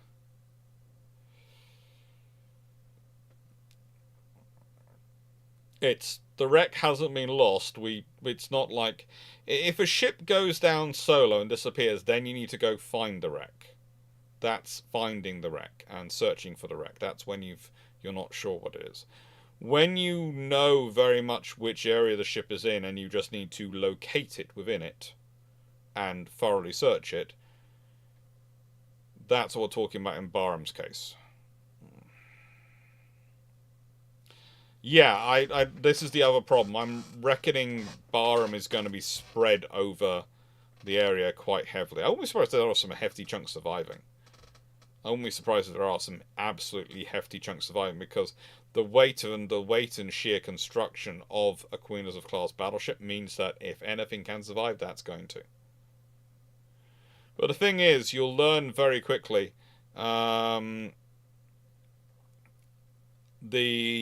if it was a boiler magazine or boiler and magazine explosion by how much of the forward section survives. Because if it was boiler and magazine, then I wouldn't be surprised if you're up to some of the forward bulkheads. But either way, I will say this, okay? Explosions that size are pretty darn quick, and no one would feel a thing. It would be over before they knew it.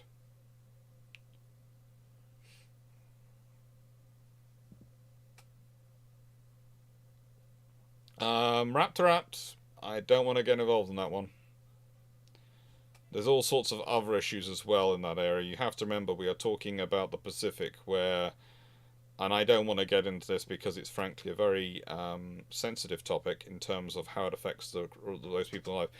The treatment of war graves in terms of ships underwater in the Pacific is not always the best. There are people who want the metal, who want the steel for medical Geiger counters, etc.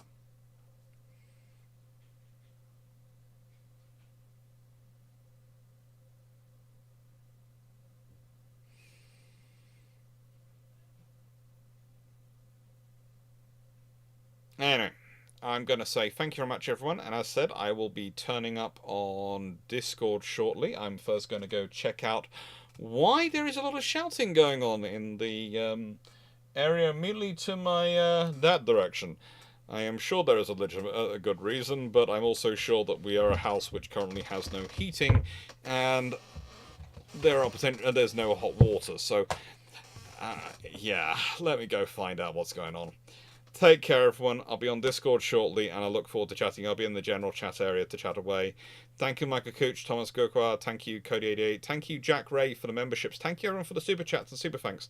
Thank you, everyone who does all the things you do to support the channel, including just sitting and watching through all the adverts. That really does help because, well, let's be honest, as far as YouTube's concerned, the greatest thing you can do as a channel is have people watch the adverts and have them contribute money, because that's how they make money, and they will promote you if that's the case. Thank you, Matthew Newton. Thank you, Jacob. Thank you, Raptorat. Thank you, everyone, and take care. Thank you, Steve Clarke. Thank you, all the admins who've been on this evening as well. Sorry to duck away kind of quickly, but the shouting is still going on. Toodles.